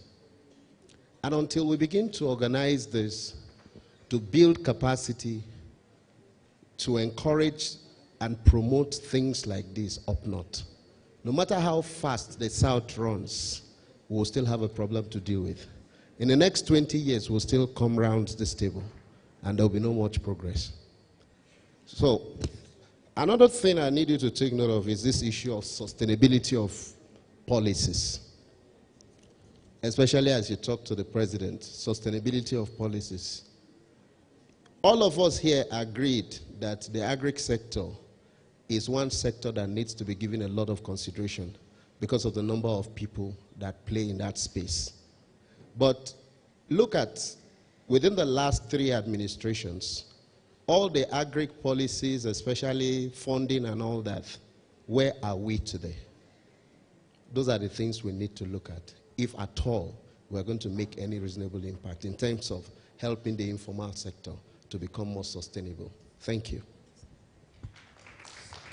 So we'll have 1 more question and then we'll call it a wrap because of our time, please. Thank you for your time. I'm so sorry. Please pardon me if I don't call you. All right, thank you. Good afternoon, everyone.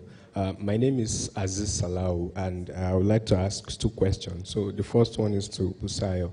So he said we should change it, we should not call it informal. So I was wondering if you could suggest maybe 3 names we could actually call it. And also, if we are changing informal, should we be thinking of changing formal too? Thank you. So the second one is to all of us. So what does the future of work in Africa mean to us? Thank you.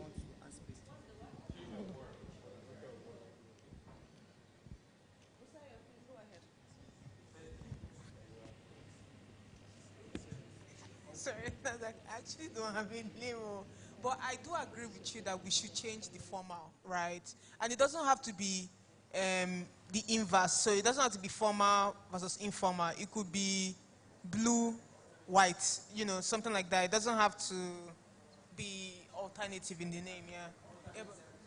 Okay, alternate. Somebody said alternate sector. I think that what we can also do is, when there's formal, there's informal. What you will see is that there's a middle line. Is there no semi-formal too? She mentioned something like, let me give you a typical example of the cameraman. What sector is he? Is he formal or informal? He's not formal, he's not informal. He's what? He's in between, semi-formal. Okay, so someone who started as a tailor, right, that now becomes a fashion designer. In that transition process, a fashion designer, is she formal or informal? You see, there are blue areas. There are very gray areas that you just find out that we tend to then look at. Formal then looks like corporate, working. I have a LinkedIn profile. White shirt. Yes, I have a LinkedIn profile, so I'm formal. But the real question is, there are many plumbers that are very informal. But, I'll give you a way. A generator technician engineer that went to school, we have one in our company that works for us. Now, I'm in a mix. Is he an informal guy or is he a formal guy? Because he's a graduate that is actually fixing gen. So would you now say, so it just becomes really hard you have to kind of get real indices. We kind of have to come to a point where we define this thing properly. And your second question, let me just give you my own opinion before the ad. You said, what is future of work? I think that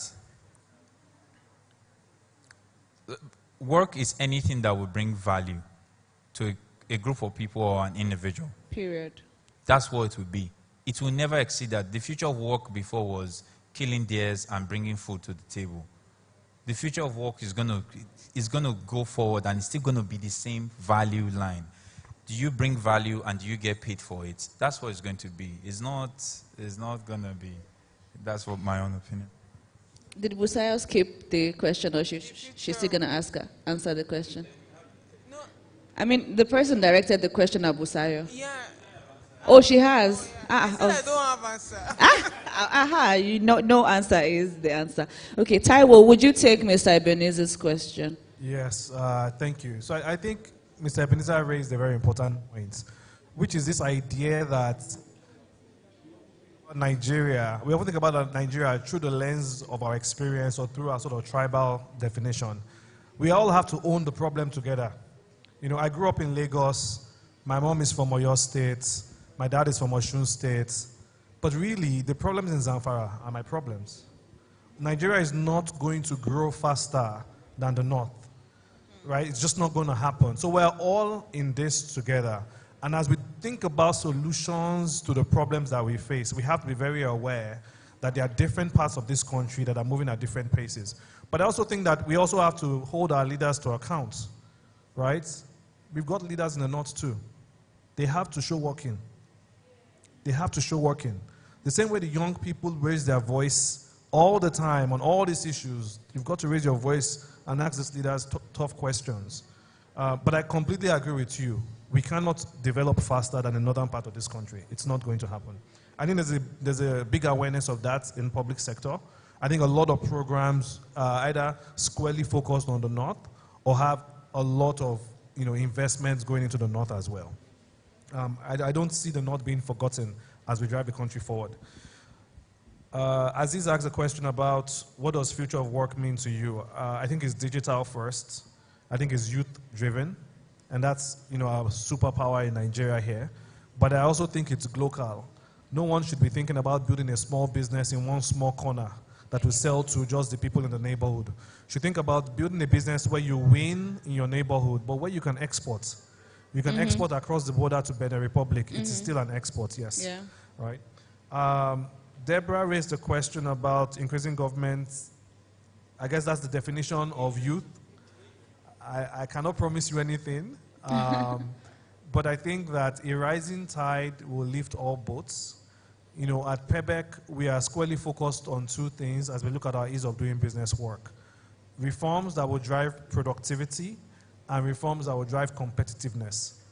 When you do those things, it actually doesn't matter if you're 18 to 35. Yeah. Everybody wins. Yeah. So to the extent where I get the opportunity to contribute to discussions, I will certainly pass your message along.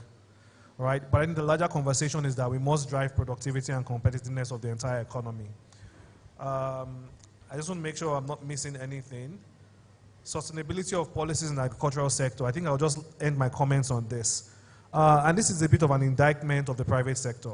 So I used to be in private sector up until 3 months ago. So I get to call us out. I think organized private sector has independence. Organized private sector in Nigeria has lost its independence. for the most part, what organized private sector groups do today is essentially figure out how they can enjoy some of that government patronage. How do they become chummy with the minister of this? How do they get to nominate the head of that agency? And they've completely lost, their position in this jigsaw that's called Nigeria. So we have to hold ourselves to account. We are the solution in private sector. So organizing better, coming to the table with your solutions, finding a credible partner in public sector to drive those solutions, that is what will deliver sustainability. It is just the nature of democracy. We change every 4 years. All right? So there is that natural sort of incentive to change, sometimes just for the sake of change. But private sector will always be there.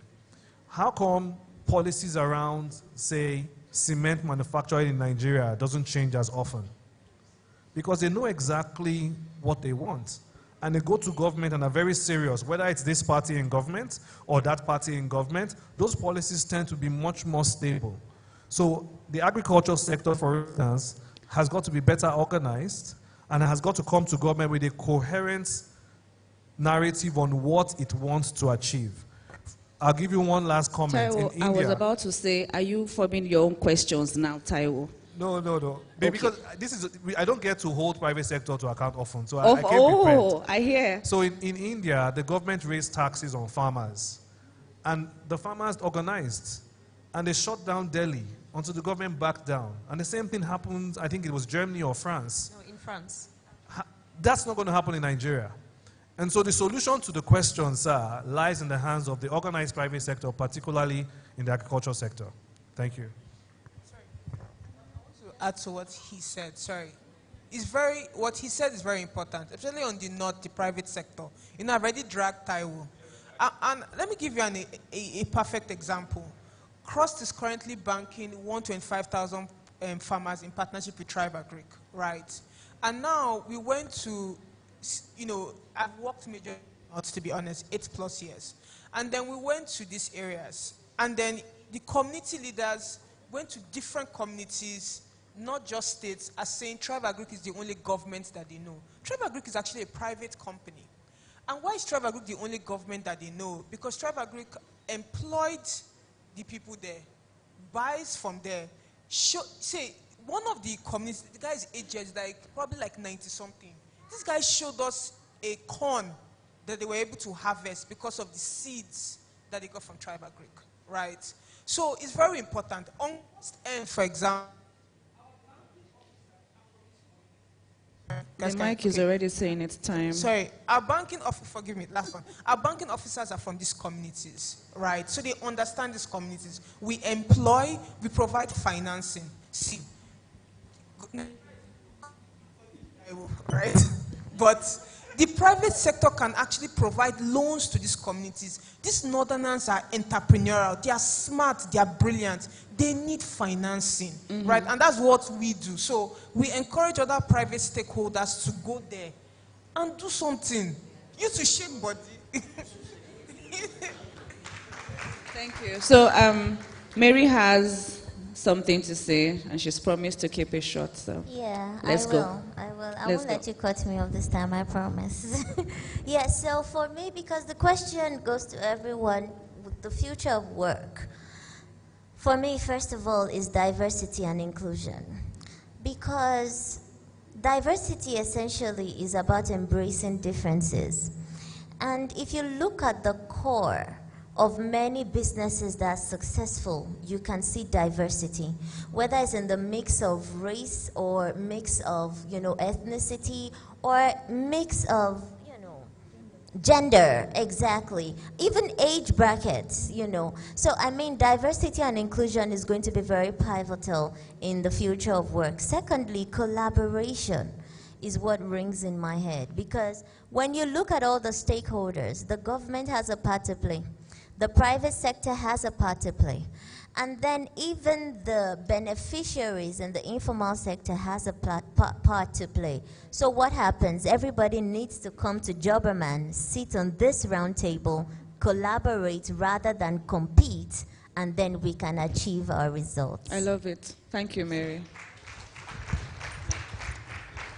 And we're done. Thank you, everyone, for your attentiveness and the questions. We appreciate it.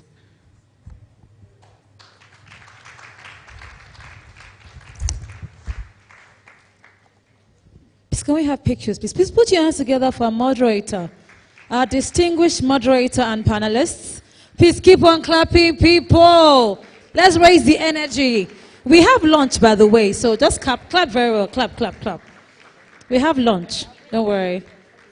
We got you covered at Jobberman Nigeria. We got you covered. So please, can our panelists and moderator come together? Yes, yes, we will come together.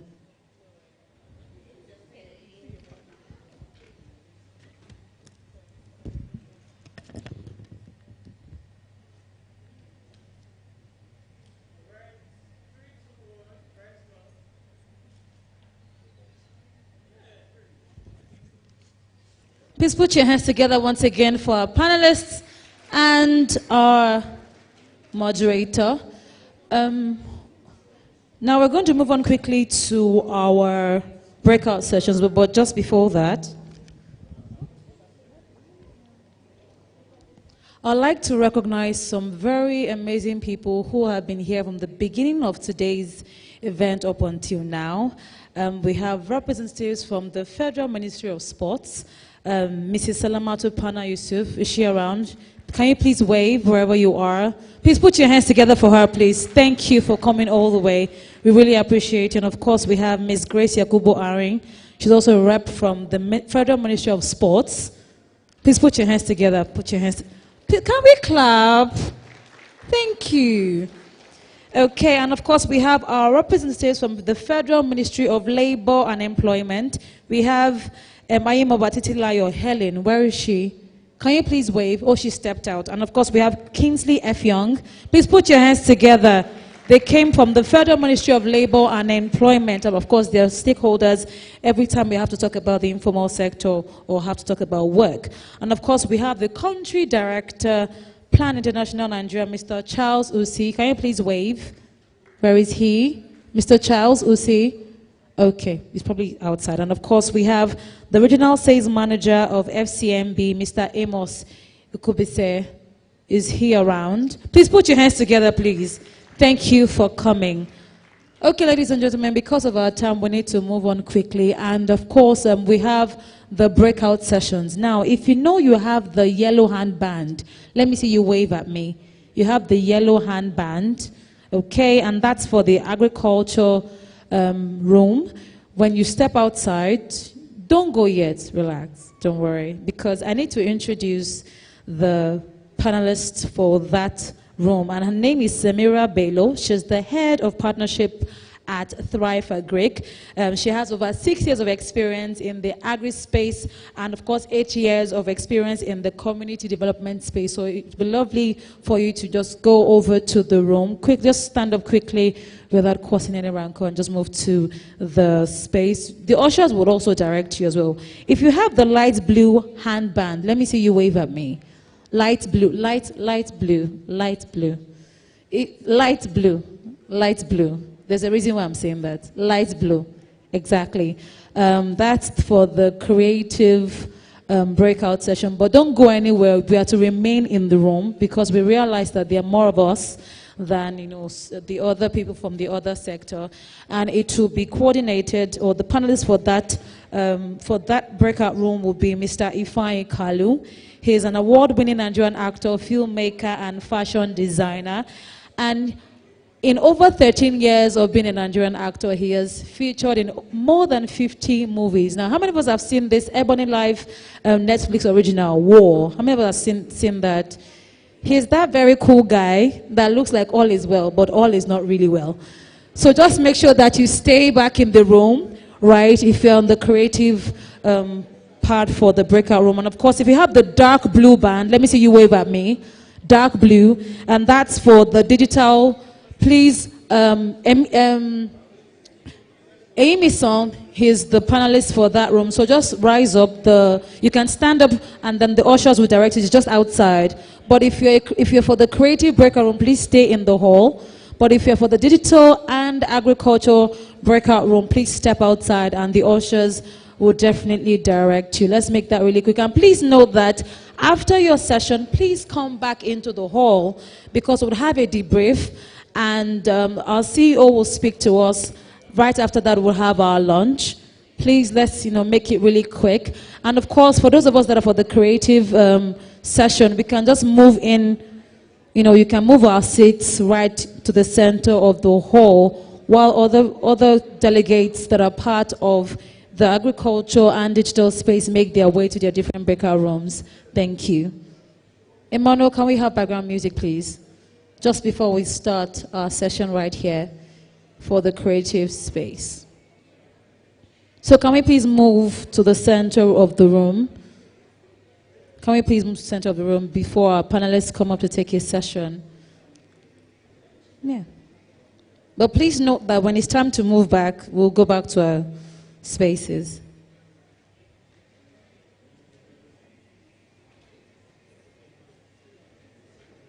Yes. We can just, move to the back and all. So ladies and gentlemen, please welcome with me as I bring up on stage our panelist, Mr. Ifeanyi Kalu. Please put your hands together as I bring him up on stage. Please put your hands together. Put your hands together. Keep on clapping till he gets here. Don't stop. He came all the way. He crossed 7 seas and oceans just to be here with us today. Thank you, sir. All right then. Good afternoon, everybody. I'd rather be close to us than on stage. All right, my name is Ifeanyi Kalu. She's done the introduction. I'm a filmmaker. If you're part of us, can we just come closer so we can have a better interactive session? Awesome. So usually I'm used to the camera, as an actor. So when we are on set and there's a bad take, I could just call out to the director and say, please director, I want to do another take. But here I don't have the opportunity. So I just have to go ahead and speak. All right then, now this is going to be very interactive. I am aware that there are several playing fields, in the creative sector. For those who are aspiring or already established actors, filmmakers, as I am, or makeup, a musical artist. The reason we would have this interactive is because we have to learn. I know that the challenges that we face will cut across as creatives. So we are ready to share and brainstorm on ideas, right? Okay, awesome. So we're going to be looking at several challenges that we face and looking at critical issues. Now, the core purpose of what we're doing is to optimize this sector and see how we can alleviate some of the challenges that we face and be better at what we do. And also, like we heard from some of our panelists, there ought to be dignity in what we do. There ought to be value attached to what we do. As a filmmaker, I know that it takes a whole village to make a movie. So we have the cameraman, we have the makeup artist, we have what's known as, sorry, pardon me, I'm going to be a bit biased as an actor, so I would, make references as an actor. We have the continuity guys, we have the camera assistants, and what I have noticed is most times these people are not taken seriously, all right, because it is perceived that they are the least in the pyramid, all right, but it ought not to be so, because without the makeup artist, the actor isn't going to look amazing on screen, all right. Without the sound man, you are not going to have a movie where you'd hear or listen or hear correctly, okay? So these are some of the things that we will be looking at and how we can add value to this sector. Okay, so we are looking at strengthening collaboration and organization. We are also going to be addressing barriers to entry and access. We are also going to be looking at promoting inclusivity and diversity, and also leveraging the influence of influencers. So first off, let us explore strategies for increasing collaboration and organization among informal workers in the creative sector as it pertains to whatever field that you find yourself in this sector. For me, we've heard situations recently as an actor, and please, while I speak, feel free to interrupt if you have something to say. This is an interactive session, okay? So when you want to speak, you introduce yourself and what you do or what your aspirations are with regards to what sector you find yourself. Recently, we've had issues where certain entertainers fall ill. Just this past month alone, we've had how many deaths? What popular person do you know has died this month? Mr. Ibu, who else? No, Zakoji is not dead, please. That's what you heard. Who else? Amechi and Amechi Monago, may their souls rest in peace. And there's one, trend that has become normal. These entertainers age, they start falling sick, they start seeking for help, they seek for funds, they are looking for who to help them. And you ask yourself, in all the years of, putting their craft out there, entertaining people, being the joy of Nigerians, were they not earning? All right? What was happening? You don't want to be in a sector where you show so much of your craft, put smiles on people's faces, and in the end, there is nothing to show for it. So if we are looking at collaborations, I don't just want to be part of an organization which at the end of the day, there is nothing to show for it. And that's why people are not necessarily eager to join associations. People are not necessarily eager to form collaborations. Why? Because there is really nothing. If I know that I'm going to work 30, 40 years, and when I'm supposed to retire, I still have nothing to show for it. What's the essence of being part of an association? So we have to look at critical ways whereby we can create incentives, things to draw people. If I'm going to be a part of an association, for example, okay, so is there an health insurance? Is there any pension scheme such that when I'm in my 70s, I don't have to work so hard as I did when I was in my 20s or when I was in my 30s during my prime years? Am I making sense? Okay, so like I said, this is a conversation we all are going to be having. And if you have ideas, please go ahead and speak. So if I may stop here for now so I can listen to some of us, and this is also a learning curve for me, because like I said, if I'm speaking as an actor, I don't know what pertains to. What do you do, madam? Yeah, you. Oh. Hello. Hi. My name is Precious, and I am a skincare therapist and a professional makeup artist. Okay, so if I may ask, are there associations formed in your sector? From the little I know, not much. With my work over the years, I think the little we do to try and gain publicity and growth for our business is collaboration from like-minded creatives, like collaborative shoots, collaborative projects, to put ourselves out there for the public eye to see, though we still tend to experience challenges. One of the challenges are maybe some vendors.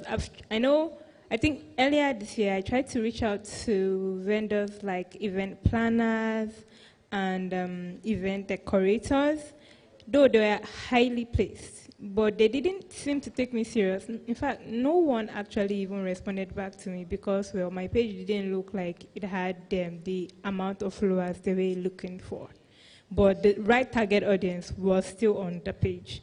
Another challenge I had recently was I actually met with the upcoming film actress, yes, and informed her. We talked for a while. She told me that, okay, we would get to collaborate on some film projects. And she asked to see some of my work. Now, with makeup, there's this idea that makeup is just a particular way, especially in Nigeria.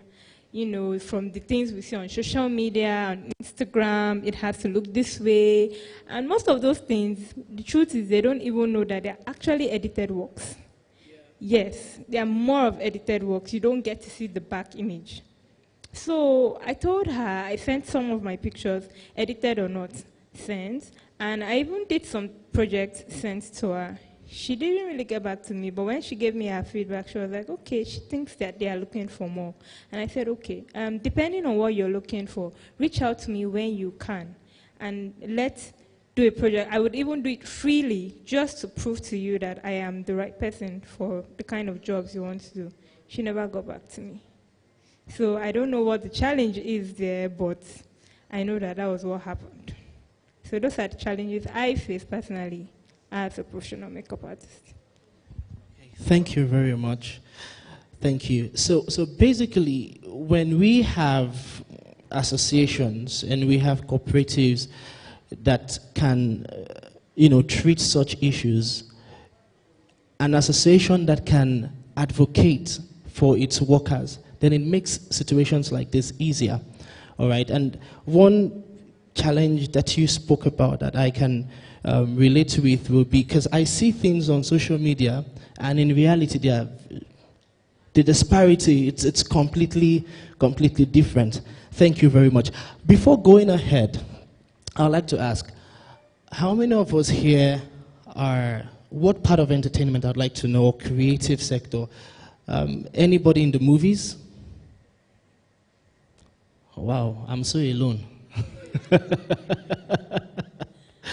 I think I should minimize my conversation with regards to film. Wow. Okay, so music. Am I sure I'm talking to the right people?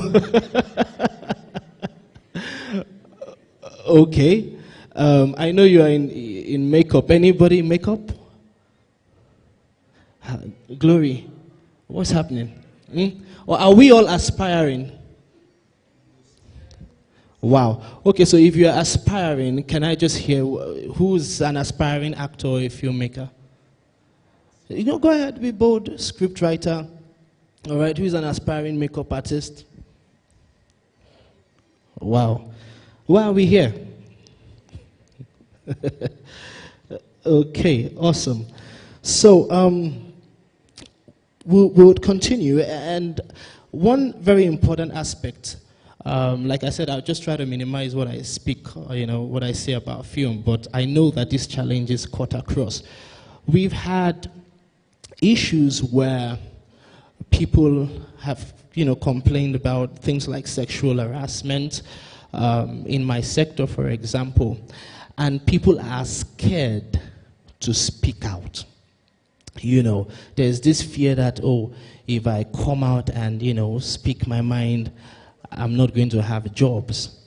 Now, such associations should enable its workers, all right, give them that environment where they can speak without fear. Okay, there should be a sense of protection that its workers will have. Okay, so these are the things that would enable me, would give me that, let me use in local parlance, ginger to want to be part of an association or to want to be part of any form of collaboration. Okay. Now, you also want your work to be seen, all right? You want your work to be heard. As an actor, I just don't want to, I don't want to be in movies that just my family members will see, right? I want to be in a movie that will go far and wide. And some of the things that organizations, collaborations, forming alliances with cooperatives and all of that can do is create festivals. Okay, I can speak because we're also going to be sharing best practices and how certain people have come together and worked so hard to ensure that our craft travel far and wide. Because I know we had a film festival in Greece, and these festivals have fostered collaboration. Recently or currently, I'm in conversations, right, that are centered around me filming in Greece. So if we have associations that form such, or that create, or that create such opportunities so that your work can be seen and heard. One challenging thing I'm having right now is that I actually do not know the people that I'm speaking with. Okay, you want to say something? Yeah?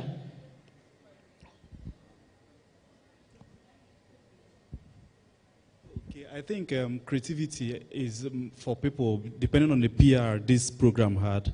Many of us here are creatives, but we might be in tech, maybe design, you understand, maybe programming, maybe, something like that. But you said something that actually piqued my interest. That's what I wanted to talk about. So you talked about these actors that die. Mr. Ibu, the last time he just died, I think this is something the creative industry should really look into in Nigeria, because there's a lot of creatives that put things on things like TikTok, a lot of things that they put on YouTube. I'm a data analyst. I put a lot of things on YouTube. I have a lot of views there, but people in America, in the same distance I am, they are monetized already. You understand? But Nigeria here looks like it's a little difficult to do that. Now, people in America, there's what we call residuals. You actors, yeah, this is how they get paid when their products, or you see Mr. Ibu now on the TV doing something, and he doesn't receive anything from it. That was his work.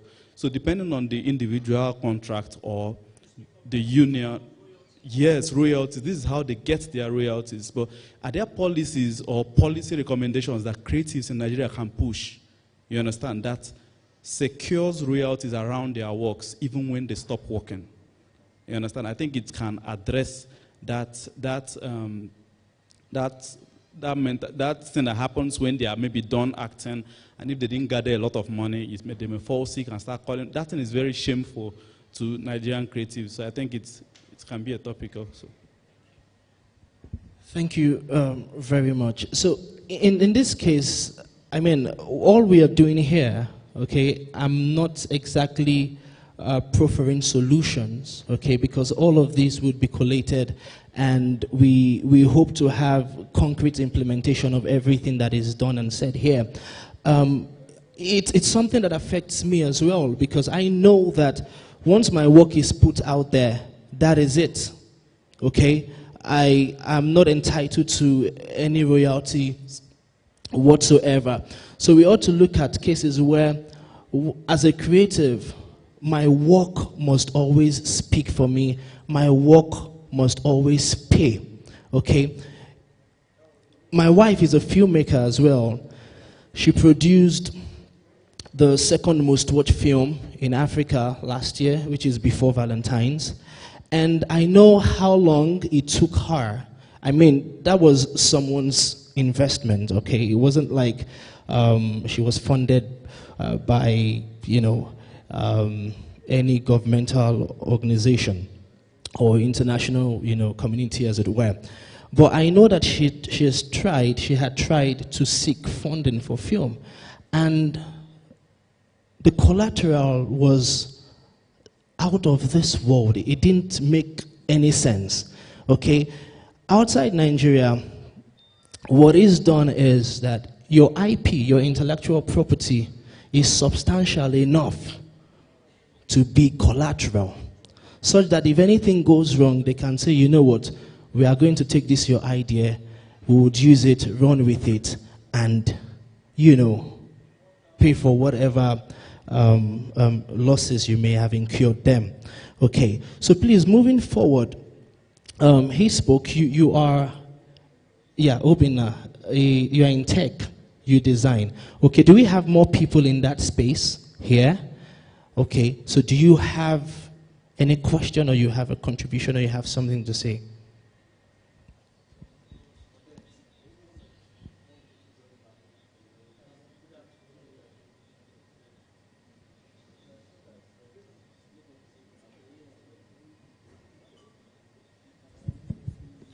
Good afternoon, everyone. My name is Patrick.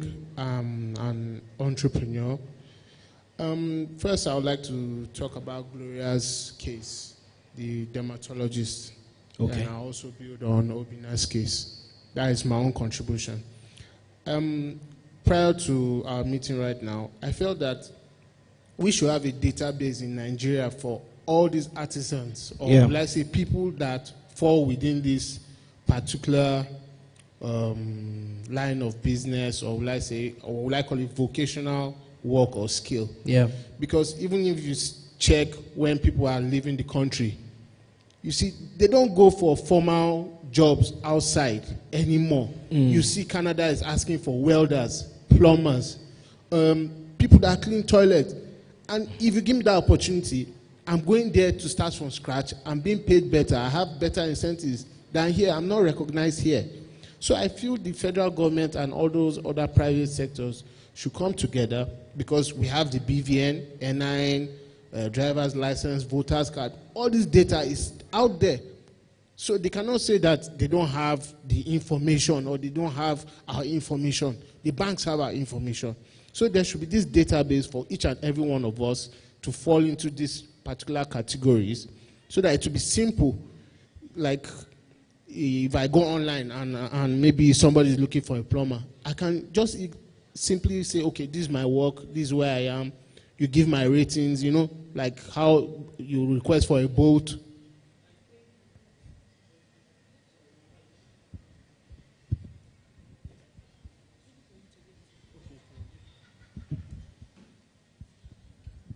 I think you should still have one, because we are having...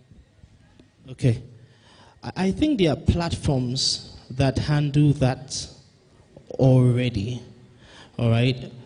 But, yeah, I don't know how well they are regulated. I don't know how well they are regulated. But are you speaking from a personal standpoint, or this is a general...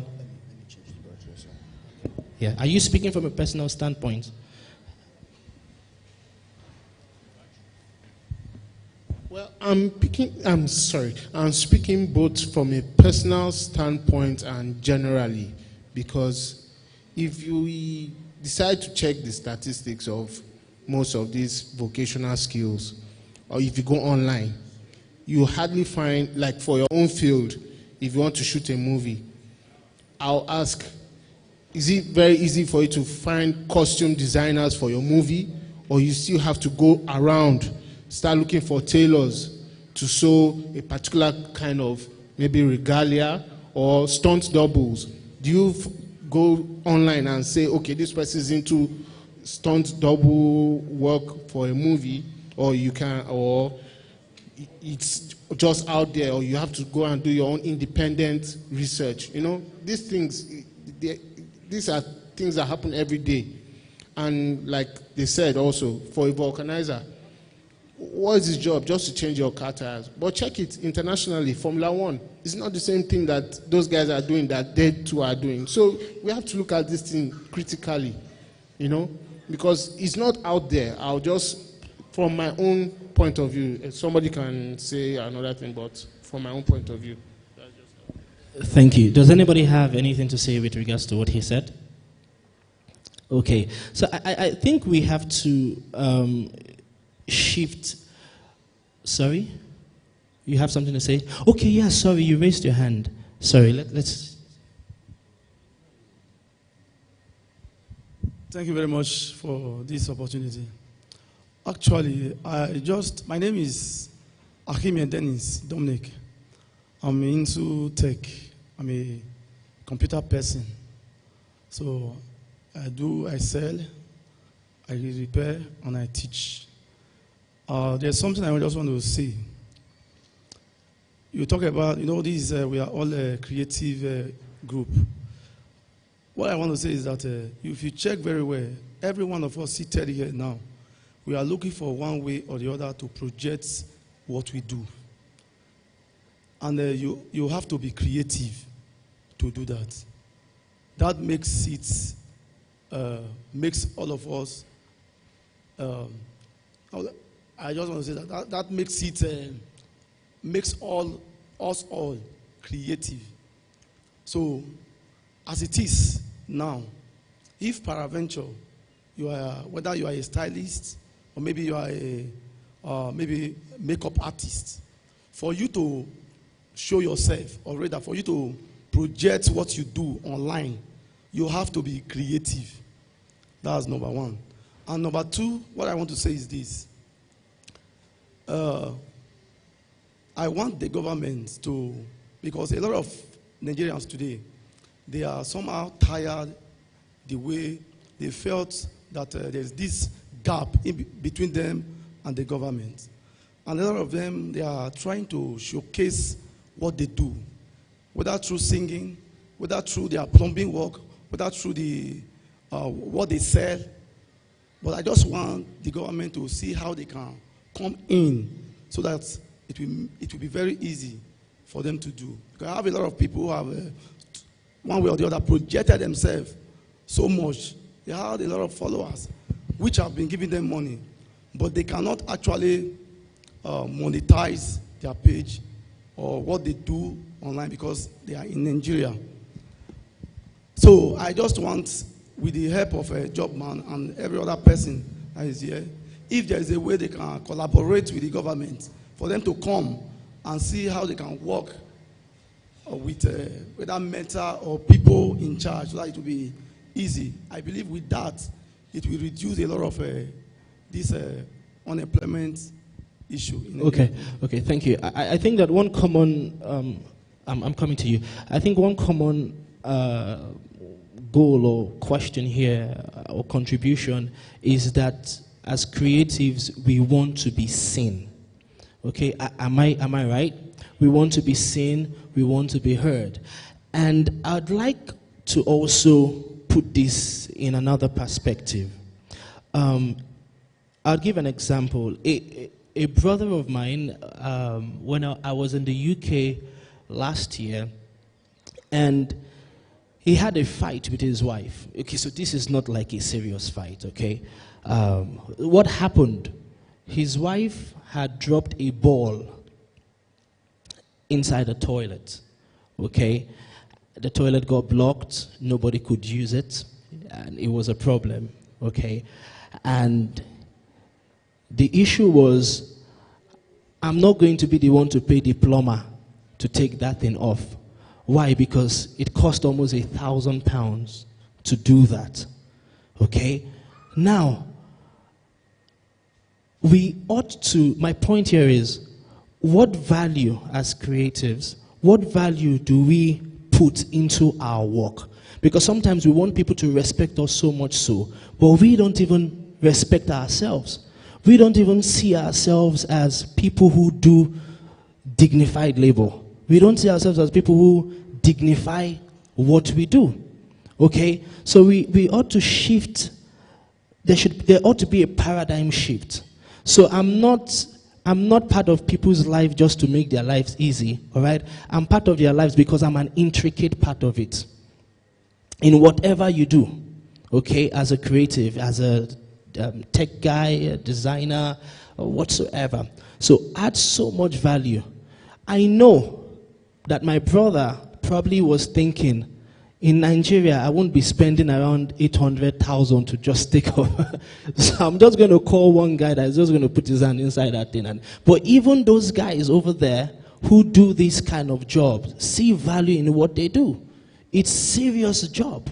Okay? So as much as we want to be seen, as much as we want to be heard, what value do we also place on ourselves such that people can't do without us? And, you know, when you when you have good service, or when you render services that are good and premium and really okay, they can always call back and say, oh, this is the guy that we want, or that's the lady that we want. All right? You wanted to say something, sir? All right. Good day, everyone. I am Mr. Zach by name. Actually, I want to talk about the area of inclusivity, especially in the movie industry. I, for one, I have passion in acting. Even while growing up, in my secondary school days, I used to act school dramas and the rest of it.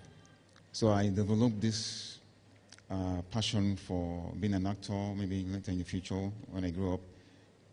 But along the line, I didn't have the opportunity to actually, find myself in that sector. So I diversified. So later, I realized that I had certain skills, and not just me, even some other people who are, who have the same color, the same complexion with me. There's people with people with albinism, you understand, had some other skills like music, okay, and others like that. But they're not given the opportunity. Like, for instance, I have a friend who wants to go, I want to go into acting. And the person he met, one of the movie directors that he met, said to him that he cannot see properly, and there's no way they can, feature him in any movie, things like that. So, that was actually discouraging, you understand? So, if that is the case, I'm putting this question to you, sir. As far as I'm concerned, if a person can actually express himself, he can talk, he's vocal, you understand? He can communicate very well. And he can actually see what he's doing, even if the sight is not so clear, you understand? But if you give him a piece of paper now to read, like I'm doing now, I can actually read it, you understand? So what is stopping him from being an actor, or being a musician, or even doing some other things like that? So I'll give you an example. I happen to, I also have interest in MC, okay? So there was this MC masterclass that I attended, and I obtained a certificate from it. So a group of people actually called me after I must have, showed them the certificate I acquired. So they called me for an event, and I actually encored the event as an MC. And they were like, wow, so you're actually good at this. So if I can do that, what is stopping me from being a movie star? Thank you. I think I understand you. I have a colleague in the industry. I don't know how many of us know him. His name is Damilola Ogunsi. He's an actor. He's got pigmentation issues with his skin as well. He's albino. And he's a fantastic actor. He's doing so well. So the first step, I think, is there would always be challenges. As an actor who, I don't have any, in quotes, issues in terms of maybe disability, I face challenges as well. Okay, so the first thing would be take away that idea that because I am this, I'm not able to do that. Do you understand what I mean? Because then you've seen people who have gone ahead, even with the same condition, and are doing so well. Okay? And also for those who are employers of labor, it's also very important, okay, that we have that mindset of inclusivity in what we do. Just today I was sitting down here and I was thinking to myself, we make films where we probably have, actors who act as though they are blind, or actors who act as though they have one form of disability. And I thought to myself, I said, why can't we have these people play these characters? Don't you think they will be more effective in such roles? Don't you think they would convey or embody that character even better?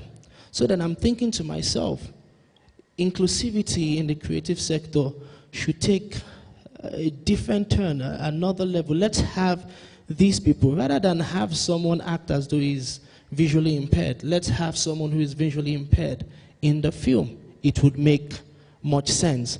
So such barriers we have to look into and make certain corrections. Okay, so moving on, do we have anybody that has something to say? Okay, please go ahead. Please always introduce yourself and what you do before you go on. Thank you. All right, good day, everyone. Yeah. My name is Christopher, and I'm a DIY hobbyist.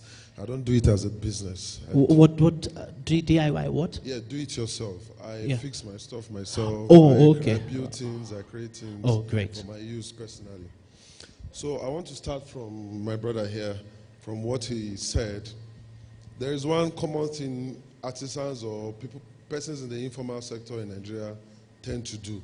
We tend to compare ourselves with people in other countries. But we fail to forget that the foundation of even learning some of these skills, the way they teach you this thing as something that might make you money. They don't really teach you how to add a touch of perfection to what you are doing and how to approach this thing as a business. We do most of these things. Some of us do these things and we look at it just as a means of survival, precisely. Then a big brand or some guy who has good money comes, he builds or sets up a business, hires you, that artisan, and takes you to his shop. He charges his clients, let's say 100,000 for something that you do in your shop for 30,000. He pays you the 30,000, and when you close from work, you start wondering or complaining that you are not earning as much as you should earn. This person is maybe cheating you. But why is it so? Because one, while you were working in your shop, you didn't try to, let's say, package yourself, package your brand, give people value for money. Most artisans tend to do stuff and you have to go back to them over and over and over again before you get what you really want. Meanwhile, the other organized business who have now used persons in the informal sector to start operating in the formal sector, they have quality checks, for instance. The master or the supervisor in that establishment gives the technician something to do. Before that thing goes back to the client, the supervisor has to first test it, use it, and be sure that this thing will not come back to them even in the next 2 to 3 years. You understand? So to me, I feel like that is one aspect of the informal sector where we may be getting it wrong and why we may be facing some kind of challenges of unequal pay and the rest. Then I'll come back to him and talk based on your response. You said if you see there are some people in these sectors who may have disabilities. I work in the disability sector too. So you may see someone who has a disability doing so well, and you tend to want to compare them with another person with a disability. But if you do not know the backstory, you will never know how much that person has done or how much effort they have put in, what rejection they faced, what methods they had to use before they got to where they got to. You may not know the support system they have that has lifted them up to that place. For instance, with the issue that happened yesterday, was it yesterday or the day before yesterday? Benga Daniel's son at the airport. One, that thing blew up for more than, it blew up. One, because he was able to record, or whoever was with him recorded, and they put it on social media. Two, whether we will like it or not, he's from an influential family, and they will amplify it better. These same things have happened to other persons with disabilities within this country. And how long did it take? There was no sanctions, there were nothing. And you know, I went to London last year with my wife, and when we were to come back on British Airways, the aircraft 3 times, when 3 flights we missed, they were all small flights. Sorry, small aircrafts. So on the 4th night, the manager of BA at Heathrow came to the hotel room where they had kept us and interacted with us and asked us that what is the issue? Why is this noticing that we have been here for 3 nights? We told him the aircrafts they have been bringing were small. He said, is that the only problem? I said, that is the only problem. The following morning, they brought a very giant aircraft. And we got on the aircraft, easily came to Nigeria, no issue at all. But if you go here, to Abuja here, and you want to go to Lagos, they will offer to carry you. If you say they shouldn't carry, they will tell you, but will they carry other people? And the only reason why they can tell you, the only reason why they even have to carry those other people is because the system is not in place for those people to have access, ease of movement. Nothing is really, really accessible. So they just retire to the fate of, besides, there's nothing I can do.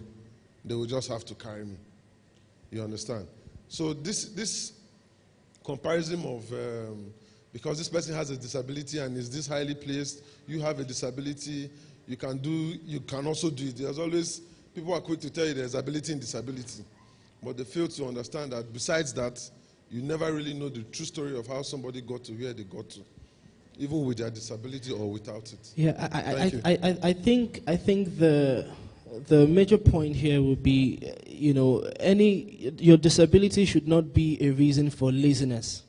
Right? If I would deduce one important thing that you have just said. So, like I'm coming to you, we just have 5 minutes, right?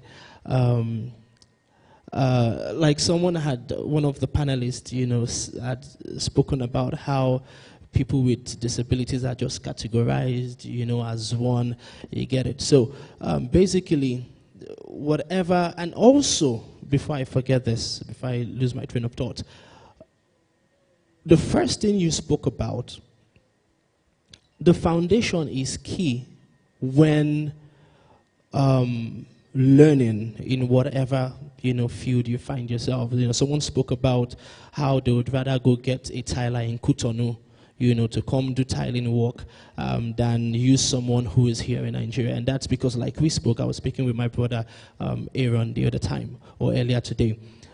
How much work do we put in making sure that we are good at what we do? You see someone who is learning tailoring, and I'm also a fashion designer. I'll just give a brief story of how that started. I saw my mom growing up sew, so I just loved to sew.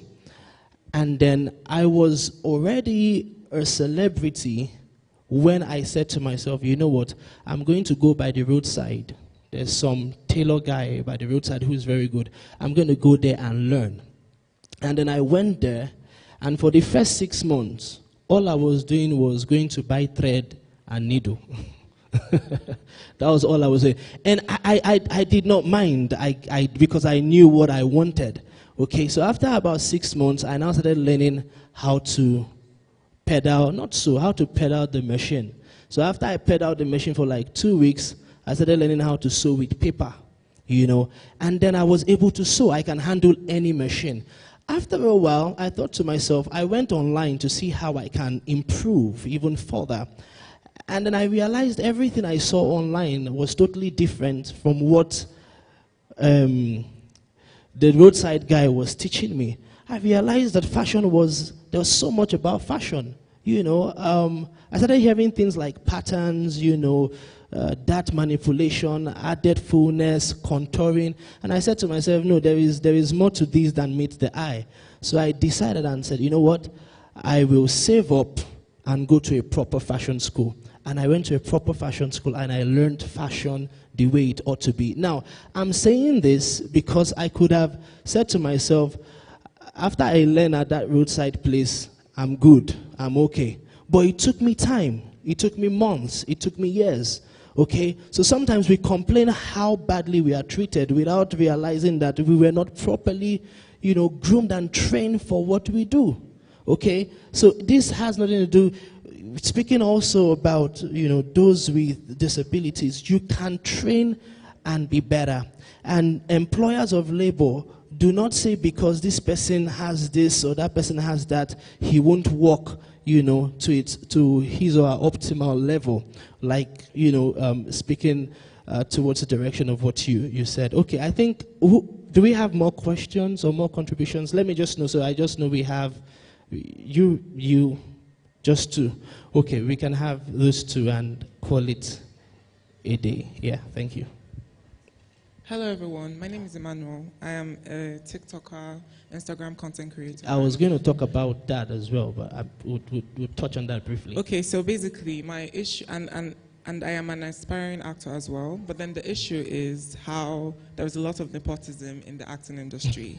Like, people don't make auditioning accessible to everyone. It's almost like in every movie, it's like they are reshuffling the same actors and actresses all over again.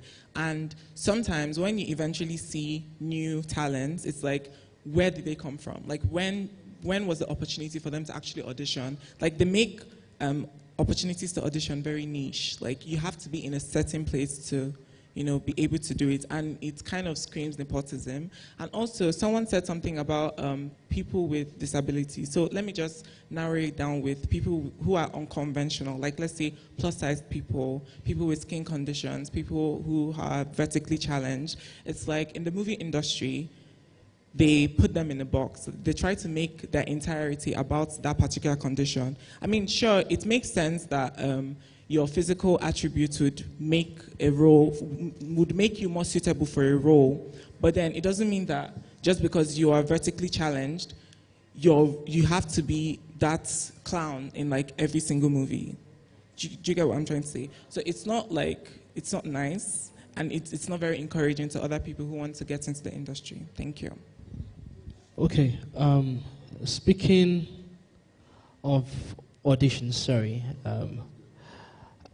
I know that there are auditions, right? But these days, people don't do physical auditions anymore. As an aspiring actor, you should have monologues. Even as a TikTok influencer, it's an easier platform to, have your craft. Do you get what I mean? Because things travel faster via the internet so nobody has that time anymore to rent a place or a hall and call actors. Everybody gathers here and then they start doing their thing. You can easily do it on Instagram. You can easily do it on TikTok. That's also one avenue that we ought to take advantage of as creatives. I run a company called Light Up Entertainment.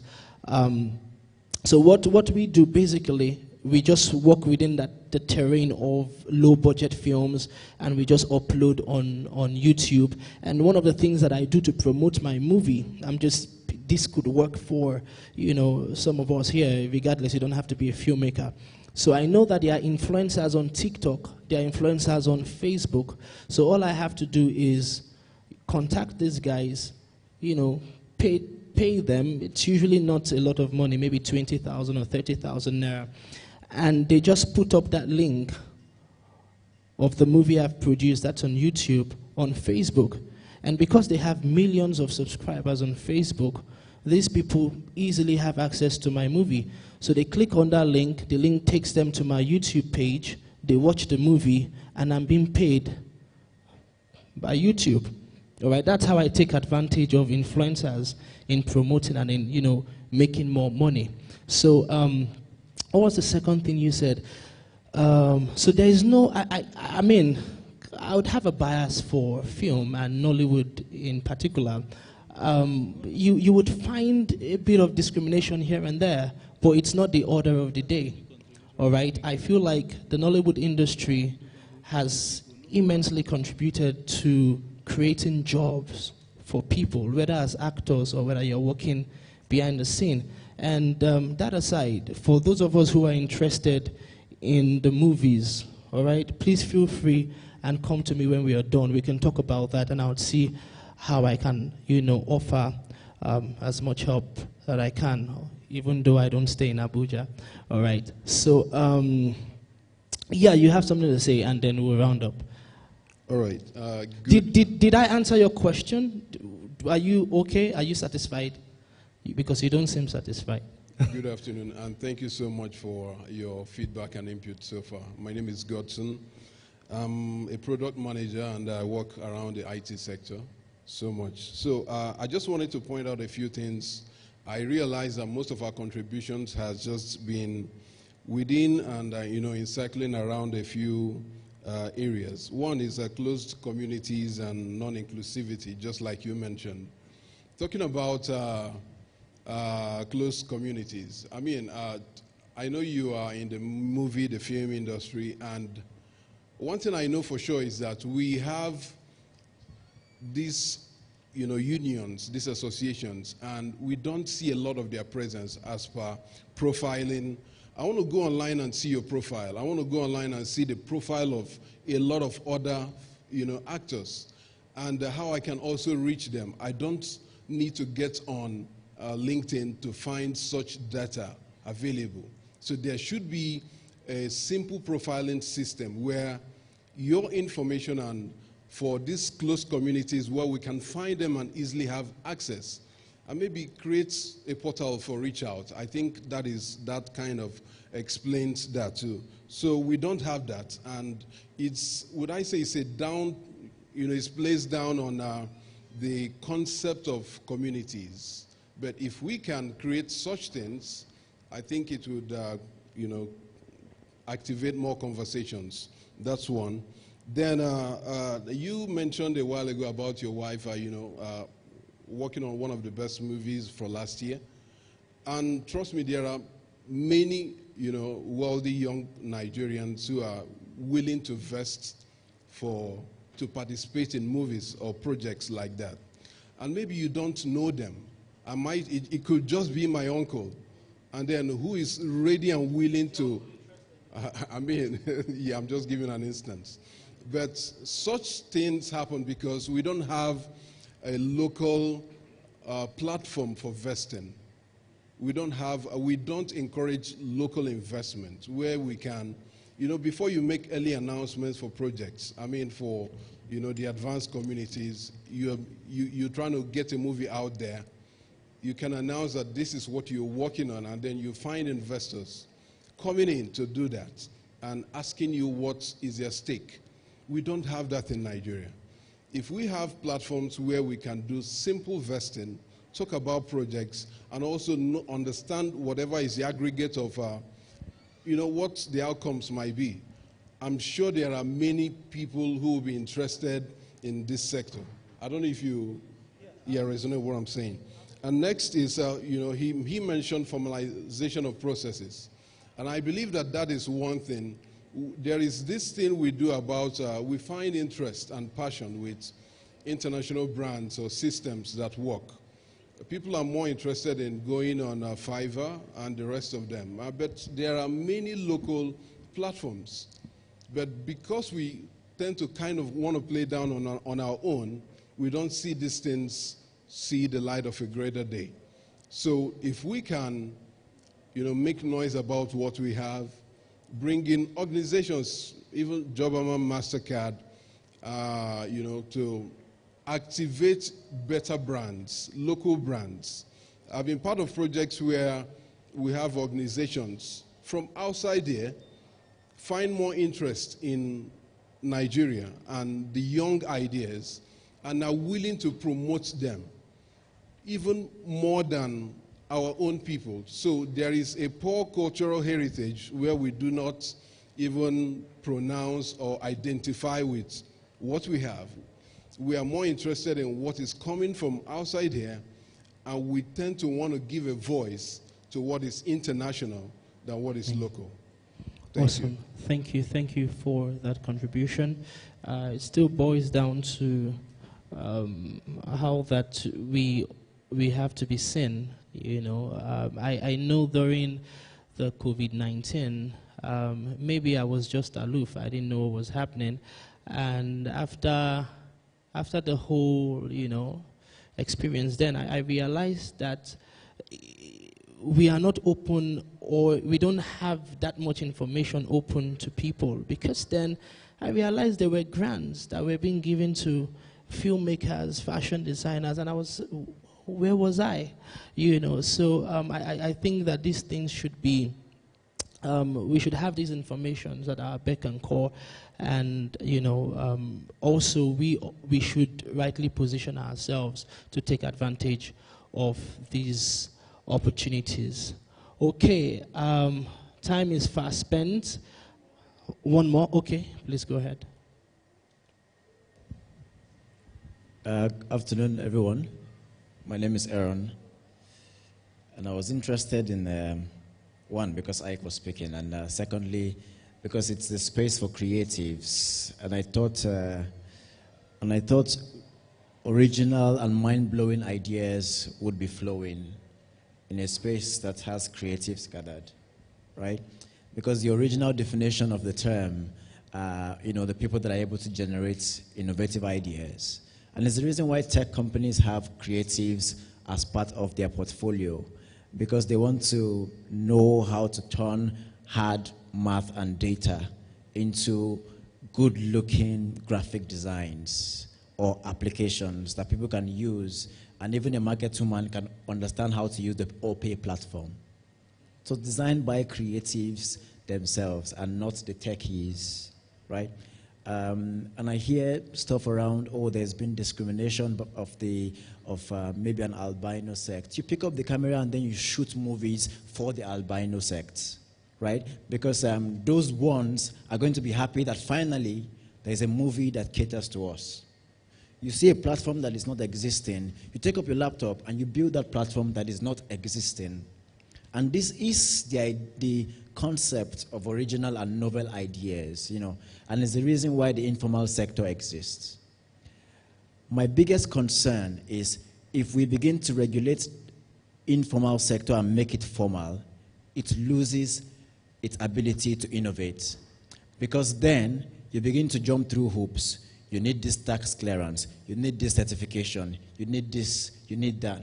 But now with your mobile phone, you can do whatever you want to do with your green screen behind you, and you've created a sci-fi movies. Which Actors Guild of Nigeria will come and stop you from publishing this movie that you've just created on your phone to the millions of people that is on YouTube that can see your content? So every time I hear this kind of things, I'm just really wondering, are we really calling ourselves the right term by using the term creatives? Because if we are, then we know that every single opportunity, challenge that we see means that 1 million people are having that challenge equal to 1 million opportunities, right? A movie for the blind, for example, you can just think about how many, maybe that could be the story that Miriam will be telling up here in the next platform. That, oh, one of the guys created a movie for the blind and is here. So I think just one more thing before I just drop the mic. I work in the public sector, but I also think I'm a creative. I'm a creative entrepreneur. See? And it's because I'm a creative that I was able to create that title for myself. I innovate within the system of government. That's what I do. So if there's a system that doesn't work, I try to innovate within that system and create what works. And we've been able to create amazing work in Kaduna State in the last 8 years. And because of that, we've done marvelous things that even international organizations are coming to see how we're able to do that. And this is why creatives are so important in every sphere of life: medicine, tech, data, movie, law, finance. Because in every part of that, in everywhere that exists, you can begin to see how do we take complex things and simplify it for the general masses in a way that resonates, beyond just the physical. Absolutely. And that's my comment. Thank you. Thank you very much. Thank you, Mr. Aaron. Okay, at this point, we have come to the end of this session. I do hope that we have gained one or two things from every conversation that we've had. And lastly, okay, you can push any narrative through film as a creative person.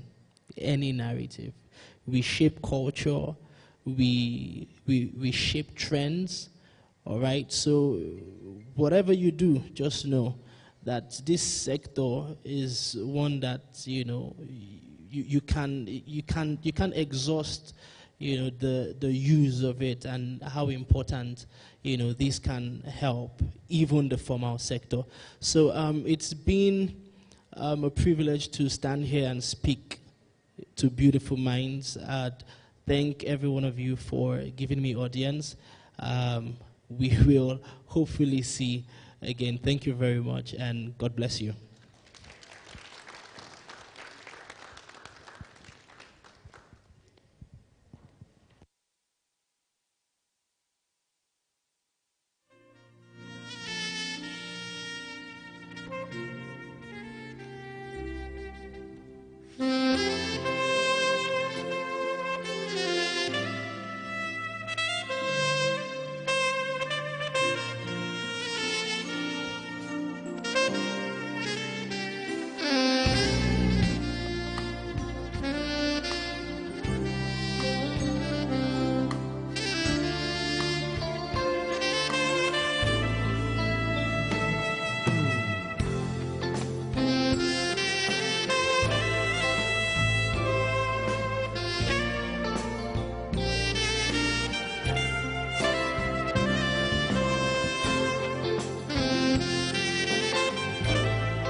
Okay, thank you so much, ladies and gentlemen. Please, can we please be on our seats as we have other participants at the other breakout rooms come in. And shortly after they come in, we'll have moderators for all the breakout sessions brief us, and then our CEO would also give his closing remark, and we'll call it a day. So can we please go back to our seats? Thank you. Please, can we all go back to our seats? Thank you very much. So we'll just get other participants, other delegates rather, at the other points. Please let us ensure that we network, we take pictures. Let us also not forget our hashtags, hashtag Informal Roundtable, hashtag Jobberman, and let us tag at Jobberman Nigeria, either on LinkedIn, either on Facebook, on Instagram, I think on TikTok too. Yeah. We'll be back. Emmanuel, can we have music, please? Thank you.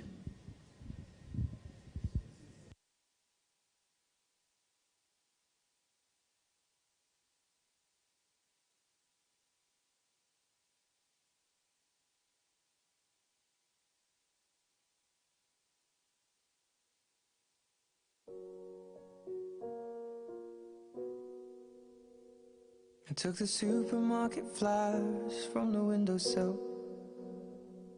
I threw the day-old tea from the cup. Packed up the photo album Matthew had made. Memories of a life that's been loved. Took the get well soon cars and stuffed animals. Poured the old ginger beer down the sink. Dad always told me, don't you cry when you're down. But Mum, there's a tear every time that I blink. Oh, I'm in pieces, it's tearing me up. But I know a heart that's broke is a heart that's been loved. So I'll sing hallelujah. You were an angel in the shape of my mom. When I fell down, you'd be there holding me up. Spread your wings as you go. When God takes you back, He'll say, hallelujah, you're home.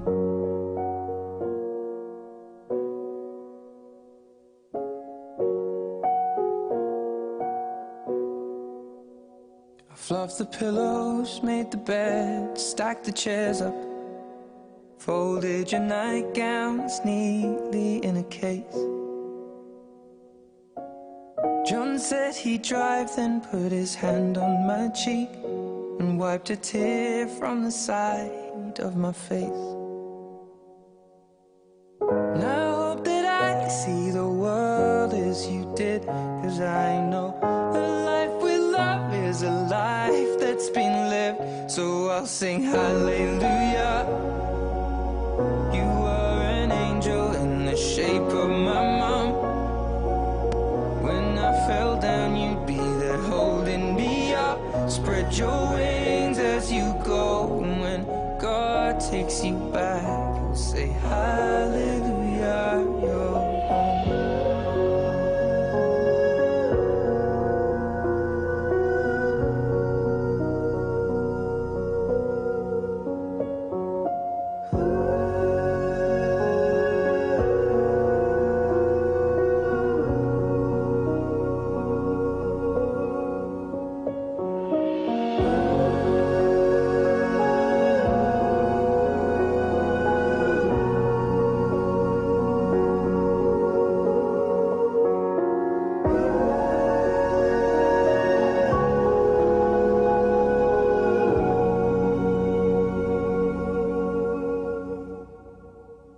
Hallelujah, you were an angel in the shape of my mom.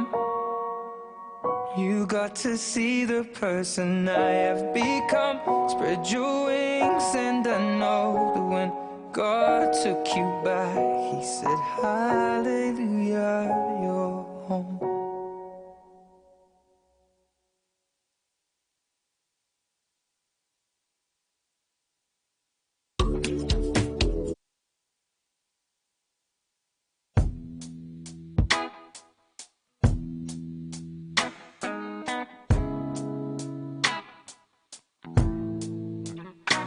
Well, maybe I came on too strong.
Good afternoon, ladies and gentlemen, Your Excellencies. I believe we had an amazing time at our different breakout sessions. Did we have an amazing time? Was it a learning experience? It's only those on this side of the hall that are responding to me. If you know that you had an awesome experience at your breakout session, let me hear you make some noise. Please, we don't do this at Jobberman. We don't do average celebration. I really need to celebrate the moderators. Please put your hands together for our moderators. Make it louder now. Make it stronger. We don't do low-key celebrations at Jobberman Nigeria. When we want to do things, we do things big. And that's why we came all the way from Lagos, the commercial hub of Nigeria. We came all the way to Abuja, the Federal Capital Territory. So whilst we are waiting for some of the delegates to come into the hall, we'll have a debrief session, and that will be just like a summary of all the breakout sessions all together. We would have the moderator from the creative room, the digital, and the agriculture room. They'll come speak to us, and right after that, we'd have our CEO of Jobberman Nigeria, Mr. Oreoluwa Boboye, to speak to us and just appreciate us. And then right after that will be our lunch. Is Ridwan in the hall? Ridwan, is he in the hall? Okay, sorry, excuse me. Please, can you speak to the gentleman right behind you? Please, can you get Ridwan? Ridwan, outside. Okay, so please, if you know that, if you're Muslim here and you indicated at registration that you're fasting, please just hold on. We have catered to you. So Ridwan, he's the gentleman that will come and you just go to meet him. Ladies and gentlemen, please let's put our hands together for our moderators as they come back inside. Okay, Ridwan, please come forward. Thank you.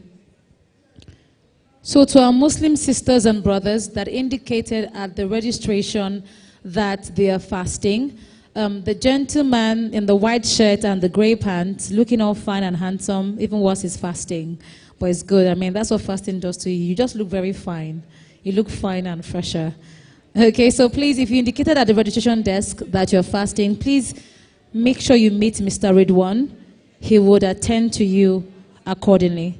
Once again, if you indicated at the registration desk that you're fasting, please, can you please wave your hand, Ridwan? Please look for Mr. Ridwan if you indicated that you are fasting. Thank you. Please, you can go back to your seat. Okay, so whilst we are waiting for we have two of our moderators here, and we hope that our third moderator would join us shortly. Okay, once again, ladies and gentlemen, did we have an amazing time at our breakout sessions? It's only people at this side that went for breakout session. What's going on? Did we have an amazing time? Those of us on the side of the hall, did we have an amazing time? So if you are at the creative break room, let me see you wave. Creative, let me see you wave. So can I have one person volunteer to come and tell me what they learned? Just one person from each breakout room. I need a volunteer. If you make me come and meet you, that's where the game is over. So I need someone to just volunteer. I'll pick at random. The lady in the purple jacket, please come forward. How many of us are wearing purple jackets in this room? Please put your hands together for her. She comes forward, please. Make it louder. Don't worry, I got you covered. Okay, you can come looking all fine and lovely. So what breakout room were you a part of? And tell us what you learned. And your name. Thank you. Okay, hello everyone. My name is Wonderful. I was in the digitalization breakout room. So we learned about how to digitalize the informal sector. And the major question our moderator asked was, why do you want to digitalize the informal sector? So the major takeaway was, solutions are built for beneficiaries in accordance with their level. You know, most times we build solutions thinking that they are at our level, thinking that they have our level of education, they have our level of social skills, commitment to work, and everything. So we learned to build solutions, our solutions to reach around to to their level and build structures around who they are, the things that they do, what they know. And then when we do that, we can metamorphose into other. Please put your hands together for Wonderful, please. What a wonderful name. Please put your hands together for Wonderful. That's literally her name. Isn't she wonderful? So Wonderful is wonderful. Thank you so much. Once again, please put your hands together for Wonderful. I like it. Make it louder, people. Okay. So somebody from the creative, I need a volunteer or I'll call you out. Literally, I'll call you out. I'm scanning the room right now. So the gentleman on the neon and that is, no, we don't do that here. I'll come and meet you, don't worry. So that you know that you're the person I'm talking to. Because it was at the time that I called him, that's when he knew that he received a divine phone call that was non-existent. So just tell us the breakout. What breakout room were you in? Digital? Creative. Okay, so tell us. Don't worry, the microphone doesn't bite. It just amplifies your voice. Tell us your name and what you learned and the room that you were in.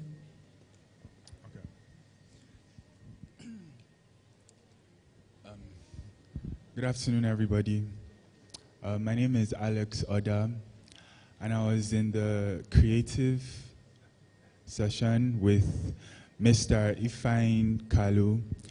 It was a very informative session.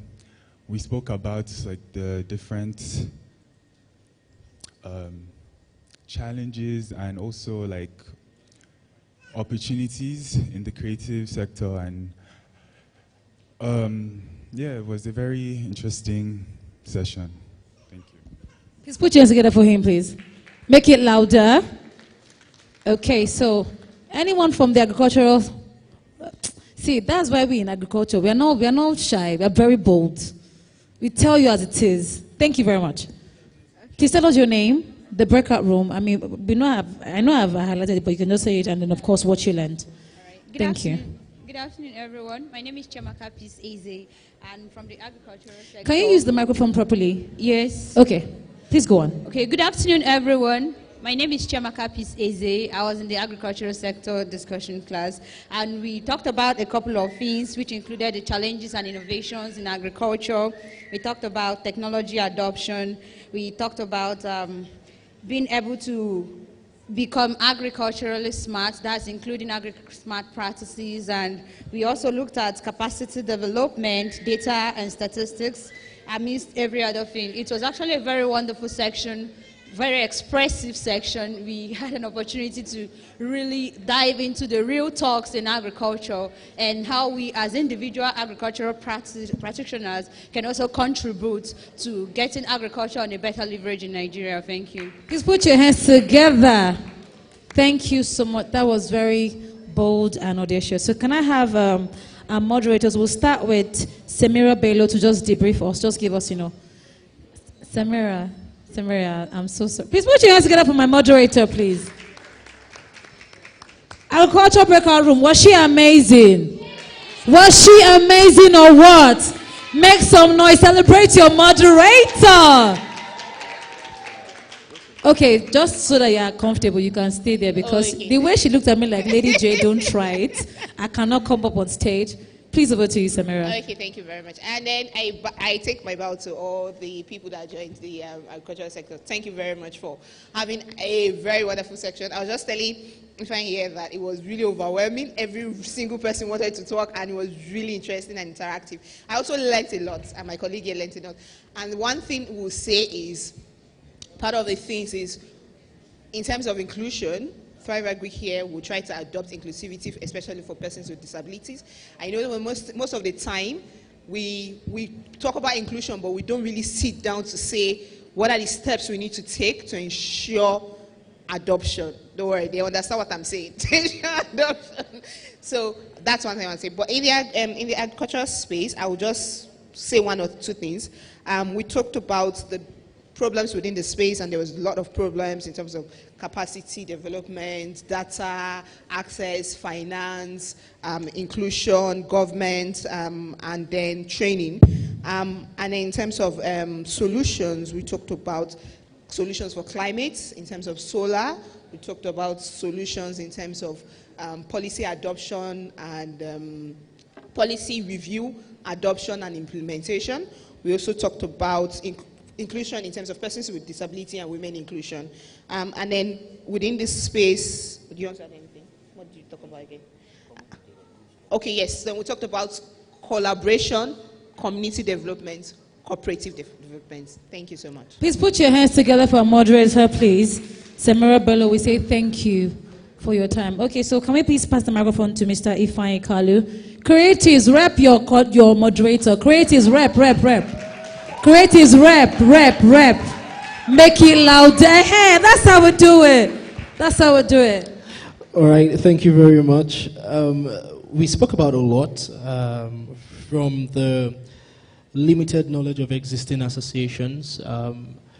People don't know the existing associations that there are, and also the need for such associations to create incentives to want to make its members be a part of them. Such incentives as, simple things like health insurance, pension scheme, such things that would make anyone in the creative sector want to be a part of such association. Of course, we also spoke on the issue of inclusivity, persons with disability, and I, for one, gave an insight.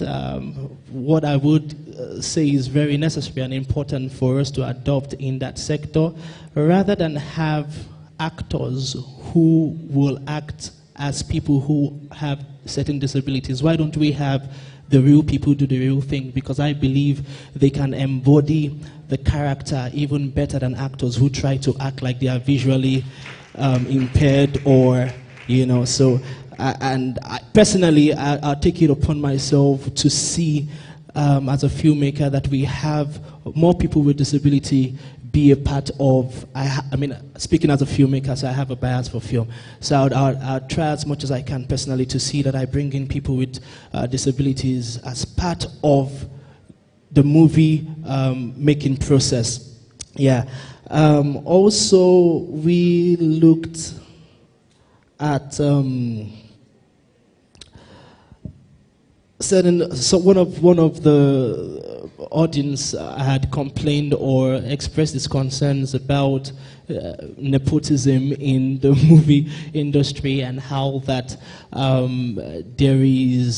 could be tribalism. I hope I got that right. We are trying as much as possible to ensure that it's a level playing field for everyone, whether you are a makeup artist or a poet or an actor. We just ensure that everyone has got a level playing field to be a part of their sector. So I think that's about it. Amongst many other things that we spoke about, I think I just want to highlight on these ones. Thank you. Please put your hands together for Mr. Ifeanyi Kalu. Thank you so much, sir. And of course, digital room. Can we get the microphone to Amy, sir? Digital room, rep your moderator now. Digital, rep your moderator. Hello.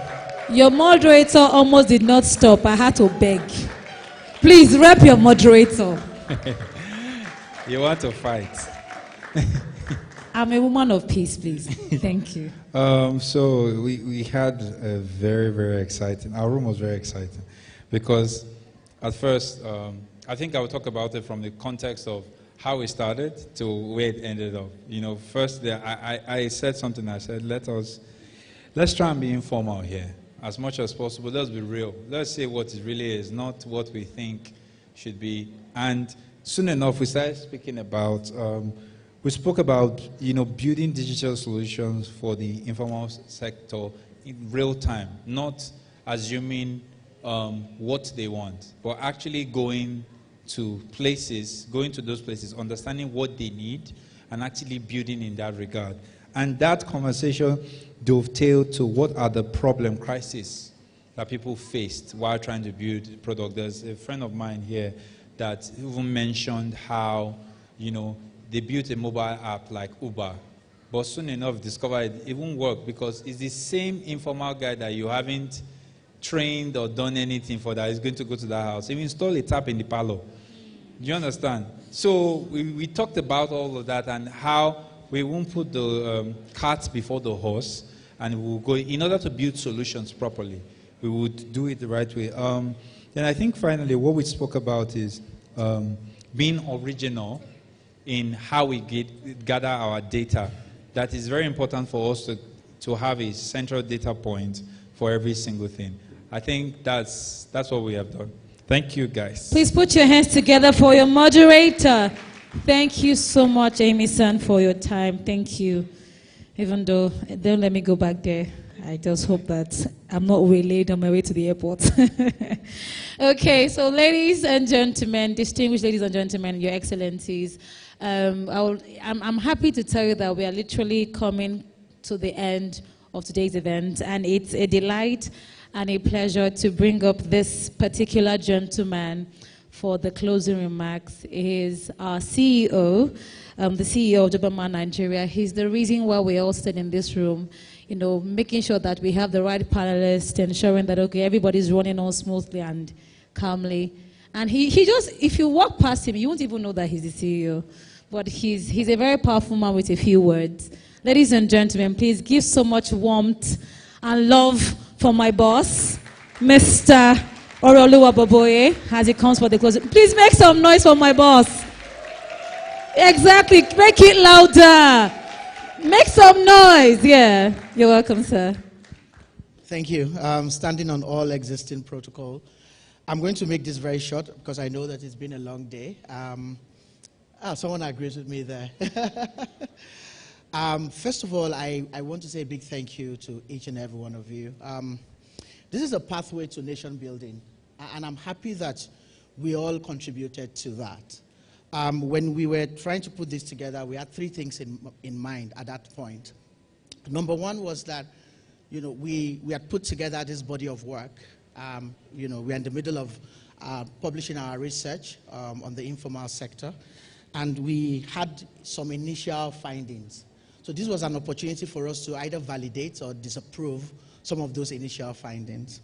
The second thing that we wanted to achieve with this was that we then also take out learnings from the conversations here, right, that we then infuse into that report so that it becomes really robust. Speaking to all the players, government, all the partners, and also, of course, players in the informal sector.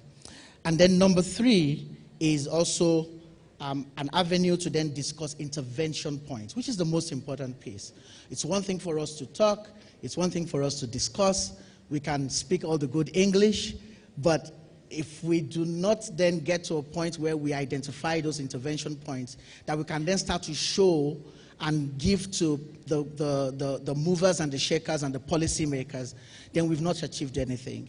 And I am glad to say that I've seen all those 3 points achieved here. So please, a round of applause to everyone that has made this possible. All right, so I'm going to round up my speech because I don't want to. I have a long speech, but I won't do that. So I'm going to. I know. Don't worry, you'll be paid. So I'm going to round up my speech by first of all thanking the Mastercard Foundation. They are the ones that have they made this possible. So I would like you to please give a huge round of applause to the Mastercard Foundation for partnering with us on this research work and ensuring that this comes to life. Secondly, I would like to also appreciate FIT Africa for also helping us put this together. It's been a lot of work, and they've done amazingly well. And a very important stakeholder in this whole mix, right, is the Jobberman Nigeria team. Thank you very much. It's been a long week, I know, and I'm happy that we were able to get this out. And finally, to every one of you here that have taken time the whole day to stay here with us and discuss this very crucial topic, please appreciate yourself. Thank you very much, and we thank you for taking our time to be with us today. So on this note, I say, do have a wonderful day, rest of the day, and also enjoy your lunch. Thank you. Please make it louder. Thank you so much, sir. We really appreciate you and we celebrate you. Okay, so with these few words of ours, we hope that we've been able to convince you and not confuse you that this informal sector begins with you. As long as you are in this room, you are a major stakeholder in this sector. So it's left for you to do your bit to sensitize, educate those that are in your immediate circle and carry on the message one person at a time. Okay, once again, my name is Jadesola Adewodun. Professionally, I'm known as Lady Jade Global, and it's been a pleasure serving as the compere, or what you otherwise known as the MC for today's event. You can find me on social media at Lady Jade Global on Instagram, on LinkedIn, Lady Jade Global, but you see my government name there, by the way. You can also find me on Facebook as well, and of course, I look forward to having business with most of us in the room. Thank you so much. God bless you. Please, before we go, if you had indicated that you are fasting, a new information has come to say that you should please remain on your seat. Please remain on your seat. If you had indicated that you are fasting for the Ramadan, please stay on your seat. Ridwan will come and attend to you. And of course, okay, yes. So please stay on your seat. And secondly, can we all be seated? We'd like to have our moderators and panelists go out first. Our management team would have to step out first, and then the rest of us will move out. Okay, thank you so much once again for your time. Thank you for being patient with us. We appreciate you, and we also pray that you get to your different destinations safe and sound in Jesus' name. And of course, to our Muslim brothers and sisters, once again, happy Ramadan to you, and we pray that the blessings of the holy month be for you and your loved ones in Allah's name. Amen. Please don't forget to network, still meet with other people from other sectors, and of course, yeah. Okay, please, we need the moderators to take a group photograph. Okay. Please, can all the moderators, please, Samira, Mr. Ifai, can we please call for Amy Son? I think he stepped out. We need to take pictures, please. Thank you. Please, can we have Samira? Please come on stage. Mr. Ifai, please. Please come on stage for pictures. Please, thank you. And of course, Amy Son should also be on stage as well for pictures. Yes. Please, yeah, on stage for pictures. Please, can we get Amy Son, please? He needs to come up on stage. Okay, so we can take pictures with our moderators. Mr. Hamid, can you please join them on stage?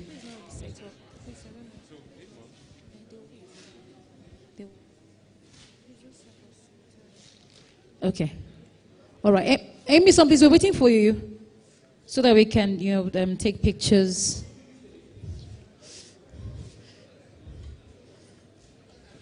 Okay. So I will balance up the equation, and it's fine. Okay.